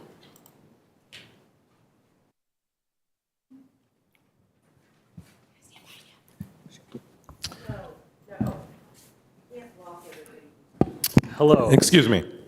If that's against the rules, I'll take out. Hey, you know, we had 180 people speak on Saturday. We didn't have any of this. We're not going to have it with 20. All right? Ms. Armeo, let the people speak. You can't dictate where people stand. So let's just continue. Thank you. Hello. My name is Brian Goggin. I'm here representing APA, the Arlington Partnership for Affordable Housing. I'm here today to speak about APA's support for the missing middle housing proposal. You all know us well as a nonprofit owner and operator of income-restricted, subsidized affordable housing. Most of the residents we serve make 60% AMI or below, which is likely below what is required to afford the new housing produced as a result of this proposal. That is, at least without some additional help. So why do we support this proposal? It's because our mission isn't just about subsidized capital A affordable housing. It's also about housing affordability, broadly speaking. And housing affordability, broadly speaking, means offering a broad range of housing options at all income levels. It's about providing abundant housing options all over the county, not just along the narrow metro corridors where it's currently allowed. It's about offering smaller housing options for young couples or new retirees who may want to start a family or downsize. As we speak today, the county is failing to offer many housing options. In 3/4 of the county, all that's allowed to build is one type of housing. As a result, redevelopment in these areas is grossly unaffordable, usually 5 to 6 bedroom homes listing for over $2 million. If we do nothing, this problem will only grow worse. Missing middle housing would offer more diverse and cheaper options because of their smaller size. And it's well established by now that this current situation isn't by accident, but rather by intentional policy choices of the past made to keep certain people from moving into the wealthiest areas. Reversing these decisions would be a tangible step towards the inclusiveness that the county claims to value. Aside from this, missing middle does have the potential to positively impact APA's work and our residents. As high-income jobs continue to come into Arlington, it can lessen the market pressure to redevelop market-rate affordable apartments. This makes it less likely people will be displaced, and it reduces the competition, to buy and preserve these few remaining sites. It also offers our residents more opportunity to stay in Arlington if their incomes rise and they want to move to a new living situation. This proposal is a positive step in the right direction. It won't make all areas affordable to everyone, but it will make them more affordable than they currently are today. And to do that, we don't need any subsidy. We just have to make it legal to build more and different types of housing. So, on behalf of APA, I urge you to approve the most expansive possible version of this request to advertise. Thank you for your time. Our next speaker is Dean Fleming, followed by Dana Downey and David Girk.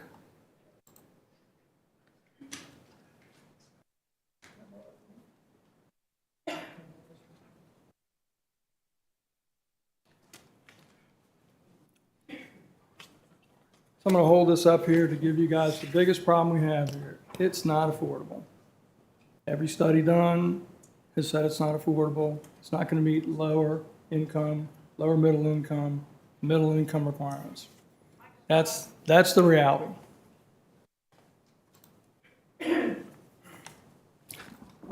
Winston Churchill once said that if you have an important point to make it once, make it twice, and hit it a third time, a tremendous blow. So what I'm going to tell you, good folks up here, is you are lying to the public. And that's right, look up, lying to the public. If you tell them that this program is going to make housing affordable and it's going to increase diversity. You know it's not. All 5 of you know it's not. Most everybody sitting in this room knows it's not. That's what your studies show. So if you really want to do something to make things more affordable, you got to increase some high rises, maybe bring the metro up Columbia Pike, which a few years ago, 70% of respondents said we want a full-blown metro up Columbia Pike. Then what happened? Metro up the Pike was taken off of the short list for metro consideration. Now, why is that? I'm sure the developers in North Arlington really don't want another competing system going up the Pike where if you built high rises spread out like you did coming up the Wilson Boulevard corridor, okay, you could actually put in a lot of affordable housing. But the worst problem here is nothing works if it's not affordable. Diversity doesn't work. It just doesn't work. You all know it. It's going to increase gentrification. That's what happened in Halls Hill. That's what happened in Green Valley. That's what your people say it's going to do. That's what all the studies say it's going to do. So if you tell these people when you vote that we want to do this for the good of the people, we want to do this for the good of minorities and young people that want to move up, you're lying to them. And I'm not politically correct, and I know that. Other people can speak more eloquently. You need to hear those words. You are lying to them.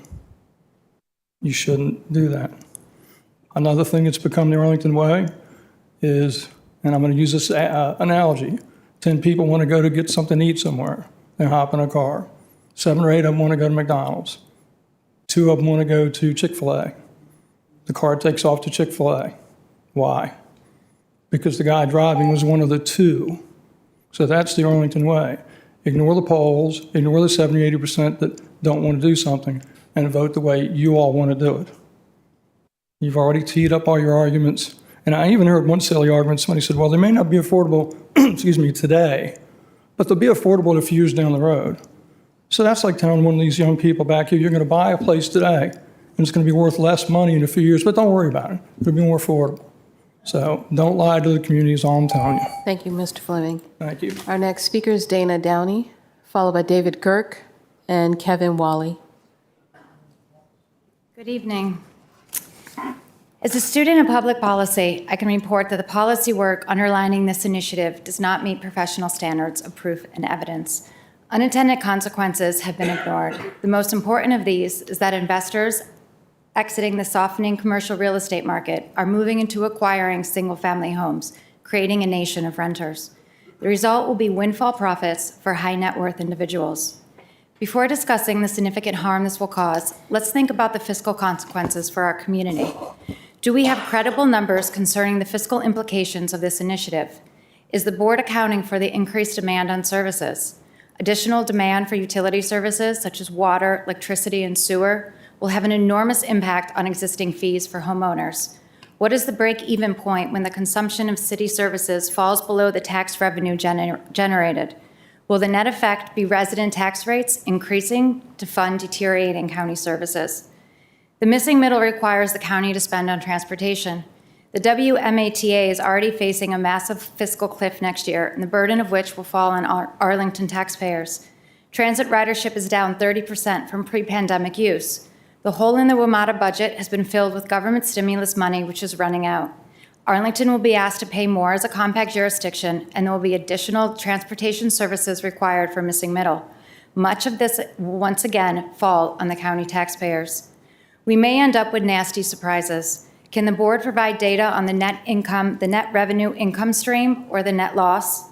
Until it can provide credible projections, the board will not have met its fiduciary responsibility to residents. With vacancies causing devaluations in the commercial real estate markets, taxes on homeowners will ultimately increase. The focus on any new housing policy should be on rezoning unused commercial office space for residential use, rather than densifying residential neighborhoods beyond their environmental capacity. The draft proposal passes environmental costs onto homeowners rather than builders. Is the county aware that large real estate conglomerates, many foreign, will be the major beneficiaries of the missing middle rather than homeowners? A $43 billion fund has already been accumulated by large Wall Street firms with its sights set on purchases of single-family homes. If this is allowed to happen, the Missing Middle Initiative could be the end of middle-class ownership in favor of rentals owned by large capital, and this will entail the mass destruction of the middle class and its rightful dream of owning a home of its own. Trading ownership for rentals will not achieve the goal of inclusive growth. Let's not put at risk what real middle-income people have invested their lifetime earnings into for a poorly thought-out initiative that will make the region less attractive to families and cause further domestic outmigration. Thank you. Our next speaker is David Girk, followed by Kevin Wally and Jane Green. I am David Girk, an Arlingtonian since 2002. I'm an attorney, an engineer, and have 2 girls aged 5 and 2. AFUT's mission states, developing housing that is more affordable, encouraging diversity, and righting imbalances that have led to housing inequalities in Arlington is something we all want. We have heard supporters of the Missing Middle Housing Plan repeatedly say they want more affordable housing they can own and is sized for families. But this upzoning plan won't achieve any of these goals. And tragically, you know it. You know that 30% of Arlington homes are already missing middle. Only 24% are single family. Missing middle is neither missing nor for the middle. You know this plan will create some owner and mostly rental housing that is more expensive than we have now, accelerating tear down in Arlington's most affordable neighborhoods. You know this plan will not help public workers or lower moderate income folks of any color. You know this plan will accelerate gentrification and make us less diverse. You know this plan will displace many of Arlington's 1 in 4 senior households who are already cost burdened. You know this plan will create housing only affordable for higher income workers, not our service workers. You know the board has always had the power to solve the McMansion teardown problem, but is unwilling. You know that across the country, land prices are highest and grow fastest in areas with dense housing, and this plan is really about revenue generation. You know this plan will result in more overcrowded schools, decimated tree canopy, increased flooding, monstrous traffic and parking congestion, and higher taxes. You know this plan was created through a non-transparent, intentional process designed to minimize engagement, tear the community apart, and pit neighbors against neighbors. And thousands of Arlington residents are unaware of what is in store for them. Board members have talked about finding consensus. So AFUT challenge you to make this happen. How? We call on you to abandon this plan, bring people together, and convene a community-based working group with appropriate expertise to develop real and effective solutions vetted by robust residential input. Ensure discussions are based on economic and factual analysis and support the broader planning context of Arlington priorities. AFUT's plan should sound familiar because it is the Arlington way. It was a successful blueprint that made Arlington one of the best places to live. It's not too late to create a plan the community supports. Arlington's future depends on it. Thank you. Good evening. Our next speaker is Kevin Wally, followed by Jane Green, followed by Dina Mill. Good evening, Chairman Dorsey and fellow board members. Thank you for the opportunity to speak to you this evening. My name is Kevin Whaley, and I am the COA board for the president of the Commons of Arlington, which is a condo community. A community consisting of approximately 135 units, both 1 and 2 bedroom condos, garden-style walk-ups, located near the intersection of Columbia Pike and Walter Reed Drive. We are surrounded by a variety of housing options, i.e. Arlington Village, townhome-style condos, single-lot homes, duplex houses, and high-rise apartments and condos, a few blocks away on Columbia Pike, and we are located in zip code 22204. I had the opportunity to listen to a vast majority of the testimony on Saturday, both for and against the proposal, and I can say I didn't hear a single speaker say they're not in favor of expanding affordable housing options, so we all have that going for us. I wanted to speak to you today on behalf of my residents and share some of the concerns with the proposal for you in its current form. I'm going to borrow from some previous speakers that mirror our residents actively and historically living in a middle housing community point of view, and also provide a point of view from a fellow board member, all but a volunteer board, but still elected by our fellow residents to act in the best interest of our community as a whole. So to address some of our concerns, focusing on the foundation, as one previous speaker put it, is infrastructure, i.e. electrical grid, which we as a condo community experience challenges quite frequently. Almost as if the wind blows in any direction, we experience power outages, brownouts, either community-wide or numerous sporadic buildings or units, which can cause serious safety issues for our residents. Next, parking, which we have 3 parking lots on our site to accommodate our residents, as well as street parking in the area, which can be limited at best most of the time. We're not sure where in Arlington some folks have mentioned that on-street parking, where am I at? On-street parking in the area, which is limited to best. We're not sure what some Arlington folks have mentioned that on-street parking should not be a requirement in this proposal. We would disagree. Again, as current condo residents, we know firsthand the challenges for parking availability. And third is tree canopy. Unfortunately, we've had to remove several trees from our community recently due to various reasons: rot, decay, safety, leaning over too far of a building, power lines. On a positive note, we did just recently apply for the county tree planting and restoration grant and are hoping to double the number of trees we have had to remove. All of this brings us to the concerns that we do not see these and more infrastructure enhancements mentioned from the previous speakers in the current proposal, nor in the county's future budget to financially address these critical systems needed for both upgrades and expansion of services to accommodate the proposed increase in housing. Now, from a fellow board member's perspective, myself and my fellow board members make decisions frequently on behalf of our residents, landscaping and snow removal contracts, but when it is a proposed significant change, i.e. per se bylaw amendments, this requires a 66 2/3 vote in favor to change it for that to occur. They weren't necessarily advocating for a 66 2/3 approval in a referendum in the next election cycle, but at least at the very least a majority to make a decision. A large decision that will have a significant impact on the community, whether you're for or against this, should not be solely on the shoulders of the 5 of you, our elected board members, but shall share the weight with us, the residents, and we can make this decision and choice together. Thank you, Mr. Whaley. Thank you. Our next speaker is Jane Green, followed by Dean Amell and Brian Coleman.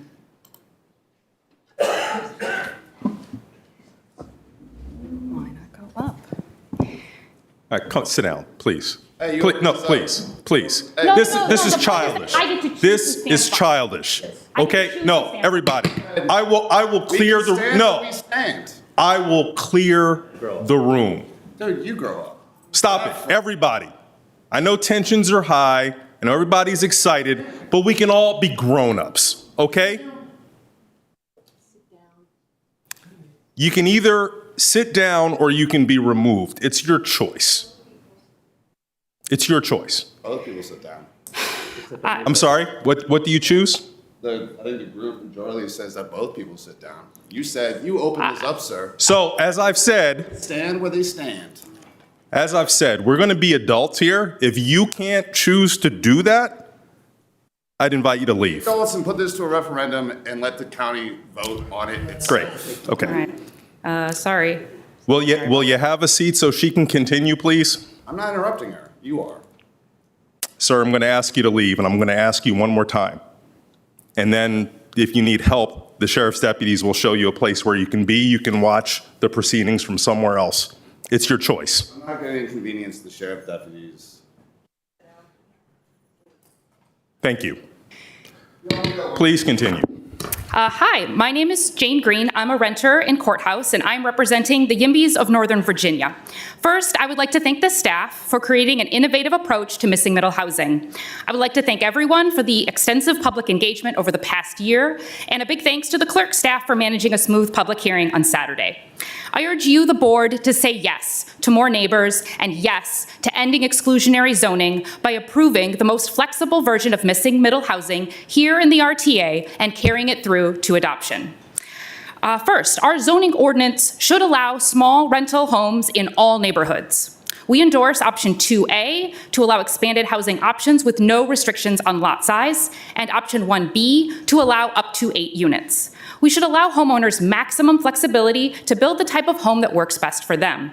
Yes, this could create small rental homes not immediately adjacent to Metro, but that is something Arlington needs.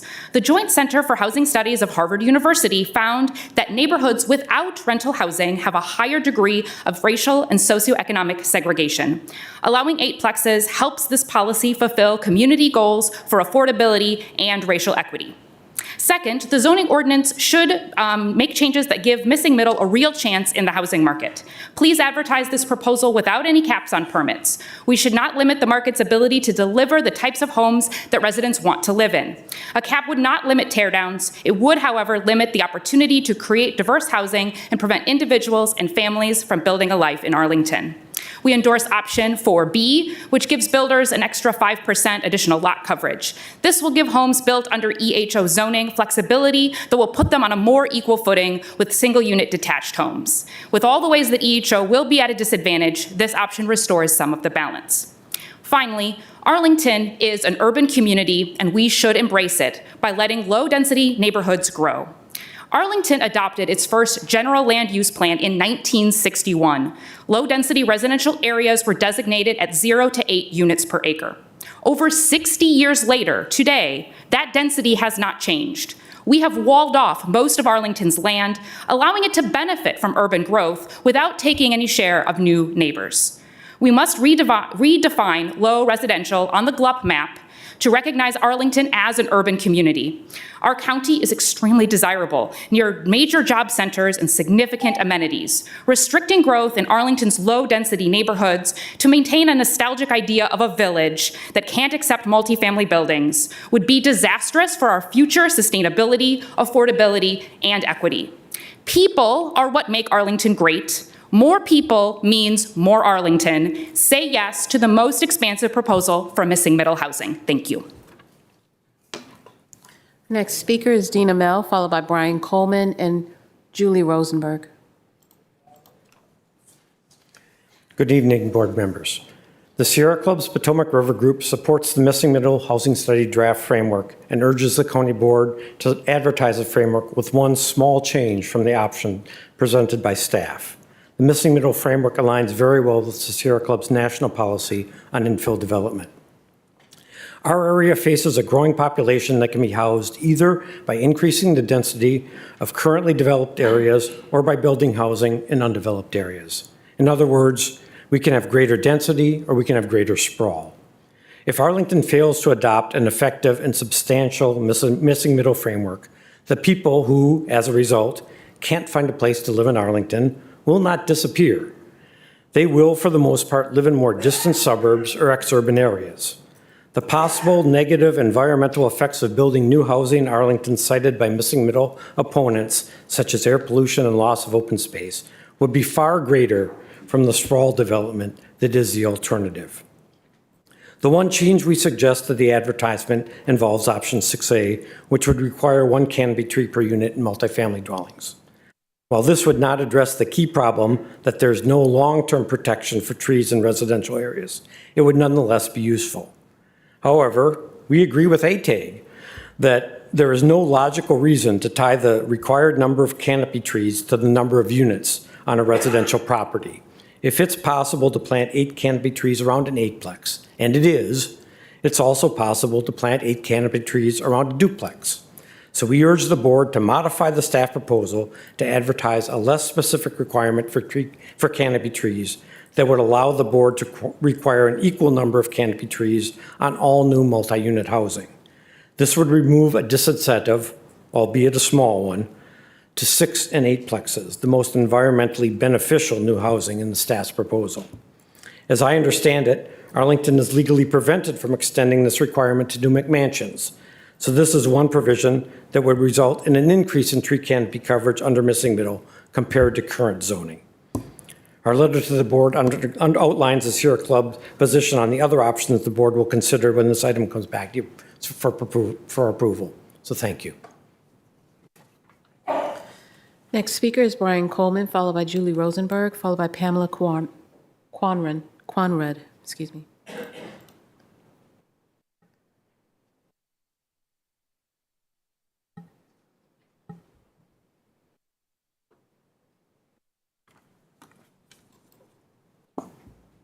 Good evening, County Board.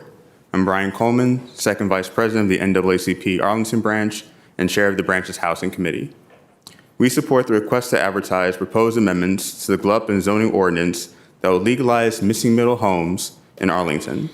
As we explained in our January 21st letter, the missing middle housing proposal will end exclusionary zoning, advance environmental justice, and create housing opportunities for people of color. You've heard some speakers claim that legalizing missing middle homes will cause gentrification and displacement. Before addressing the elephant in the room, allow me to say a few things about this. Our residential neighborhoods have already gentrified. The average cost of a detached single-family home last year was $1.2 million. Housing in our residential neighborhoods is getting even more expensive as 170 homes every year are replaced by McMansions. Moreover, when we talk about displacement, we're usually referring to lower income residents being priced out or evicted by their landlords. The claim here is different, that upzoning will somehow drive property values so high that some homeowners won't be able to afford the increased property taxes. Neither part of that claim holds up to scrutiny. First, there's no evidence that legalizing missing middle homes across the county will have a significant effect on property values. It's implausible that a few dozen missing middle developments per year will cause property values to spike across the county's 27,500 properties with single detached houses. Secondly, any effect on property values and therefore property taxes wouldn't force anyone to move. The county has a generous property tax relief program for homeowners with less than $400,000 in assets besides their home. Wealthier households can afford to pay a little more in taxes, even if they prefer not to. That brings us to the elephant in the room. You might have noticed some differences in the demographics of those opposing the request to advertise as compared to those speaking for it. You've seen that among supporters of legalizing missing middle homes, there's tremendous diversity in age, race, gender, education, income, lived experience, and neighborhoods. We are a diverse coalition united by the common goal of making housing more inclusive and accessible in Arlington. Now, we recognize that for some of our neighbors, the status quo works just fine. I don't expect those neighbors to appreciate how difficult it's become for young people, people of color, and renters to afford housing, nor do I expect them to have our best interests at heart. What I do expect is that you, the county board, will take action to realize its stated vision of being a diverse and inclusive world-class urban community. You have the power to end decades of exclusionary practice and make our residential neighborhoods more diverse, inclusive, and equitable.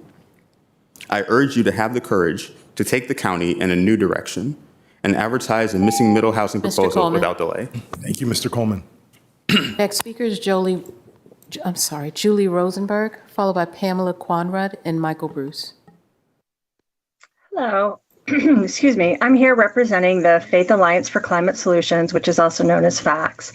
FACS is a Northern Virginia-based nonprofit uniting people of faith to develop local solutions to the climate crisis. I joined FACS after more than 20 years as a professional in local climate change policy, and I now serve on the FACS board, and I enjoy leading the FACS Arlington Hub. FACS supports the missing middle and asks you to approve the RTA. We support zoning changes because they align with our faith-based climate change priorities, morally and environmentally, and locally and regionally. Morally, we want to provide more opportunities for those who support our community to live in our community. Broadening housing options is an important step to providing more access to more people. Further, our communities are enriched when we know, as our neighbors, the people who work with us, including those who do not have the resources to afford today's home prices. Also, adjusting our zoning policy is one step towards correcting Arlington's history of zoning policy that intentionally excludes races and classes of people from living and benefiting from our community. Environmentally, changing the approach to using our land has really important climate and environmental benefits in Arlington and across our region. As I listened on Saturday, it struck me that many of us are talking about what these zoning changes might mean to our neighborhoods, but Arlington's land use policies impact housing, emissions, economics, and the quality of life for people across the region, throughout Northern Virginia and the DMV. So FACS supports missing middle as part of the battle against sprawl. Sprawl increases vehicle and building related emissions, damages our land, and compromises public health. We know that transportation is the primary contributor to air pollution and greenhouse gas emissions in our area, and more sprawl means more VMT. I also want to note that FACS shares the expressed concerns about trees and vegetation. but sprawl compromises previously undeveloped lands in our outer suburbs, undermining their natural value for recreation, groundwater management, and carbon storage. So, and finally, we cannot deny that Arlington is being redeveloped. Houses are being torn down and they're being replaced with larger structures.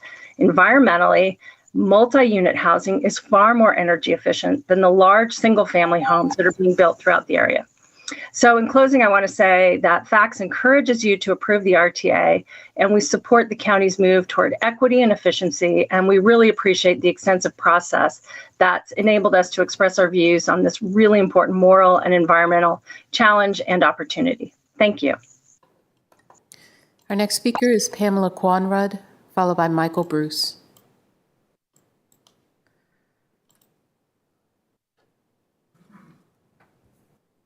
Chairman Dorsey, members of the board, my name is Pamela Quanrud, and today I'm speaking on behalf of the League of Women Voters of Arlington.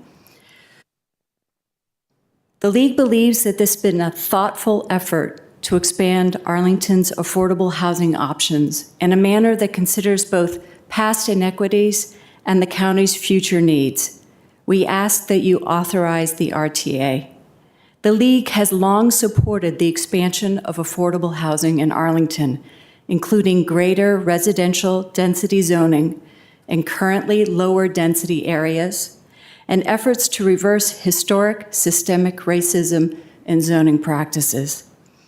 This proposal will help spread demand for housing over a far wider swath of Arlington and will help reduce relentless upward pressure on Arlington home prices. Sadly, the single-family zoning which dominates the county's landscape is just another form of exclusionary zoning that we must reject in favor of neighborhoods which better reflect all Arlingtonians, not just those with means. Taking this step shows Arlington's clear commitment to the Fair Housing Act, Title VII of the Civil Rights Act of 1968. That act established an obligation for localities to affirmatively further fair housing.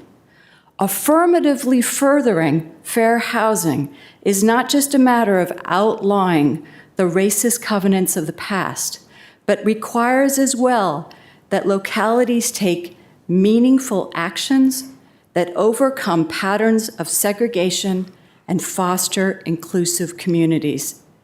The changes contained in this proposal are sensible and measured. They will not bring radical change overnight, but they will open up possibilities that currently do not exist for individuals looking to buy something less than million-dollar homes. Opportunities for elderly individuals looking to stay in the county but downsize, for young people just starting out who are looking to build equity, for teachers and others in modest-paying jobs who want to live in the community where they work. I leave you with this thought. In January 1799, Quaker social reformer and abolitionist Elizabeth Fry wrote in her diary, "I believe there is something in the mind or in the heart that shows its approbation when we do right." This is an incredible opportunity for all of you to do right and to gain the approbation of all of us. Thank you. And our generations. Your time is concluded. Our final speaker is Michael Bruce. Thanks for hearing the many public statements concerning the RTA, both Saturday and tonight.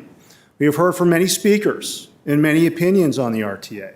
These comments span many topics and many options and many opinions. I appreciate the complex efforts undertaken by staff, multiple county advisory commissions, and many advocacy groups and citizens for the review and analysis conducted over the last couple weeks after we got this current RTA and many other documents before that. Common themes we've heard include affordability, the need for family housing, housing for Arlington teachers, firefighters, EMTs, police officers, and service workers, the issue of rising market rate rents, providing infrastructure that's needed for growth, environmental and climate needs that are related to growth. Some have expressed the need to have a final citizens group, some type of special public commission to address this public need as well. But what the entire Arlington community has communicated at all times is the need for a collaborative and an inclusive form of compromise and discussion that provides a policy that is a win for all. The current RTA structure does not provide such a win for all that is embodied in the Arlington democratic way. There is already enough division in the county. The board has an opportunity to show how to bring the community together on a divisive issue through true debate, discussion, and compromise. And there's many ways that can be done.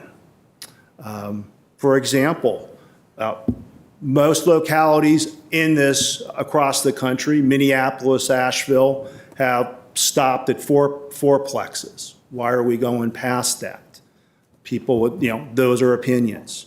Creating reasonable annual caps so that we don't have unmitigated issues, parking, environment, and others. We don't know what the impacts are going to be. Adopting tiering structures to promote compatibility. Actually, I've heard the talk of actually rolling back lot coverage. Again, no one likes McMansions.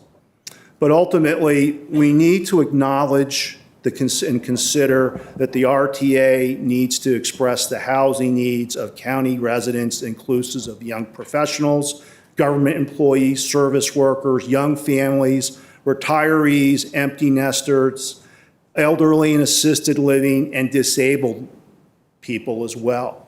That is what will Thank give you, us a Mr. win. Bruce. Thank you, Mr. Bruce. Ms. Jacobs, are there any other speakers?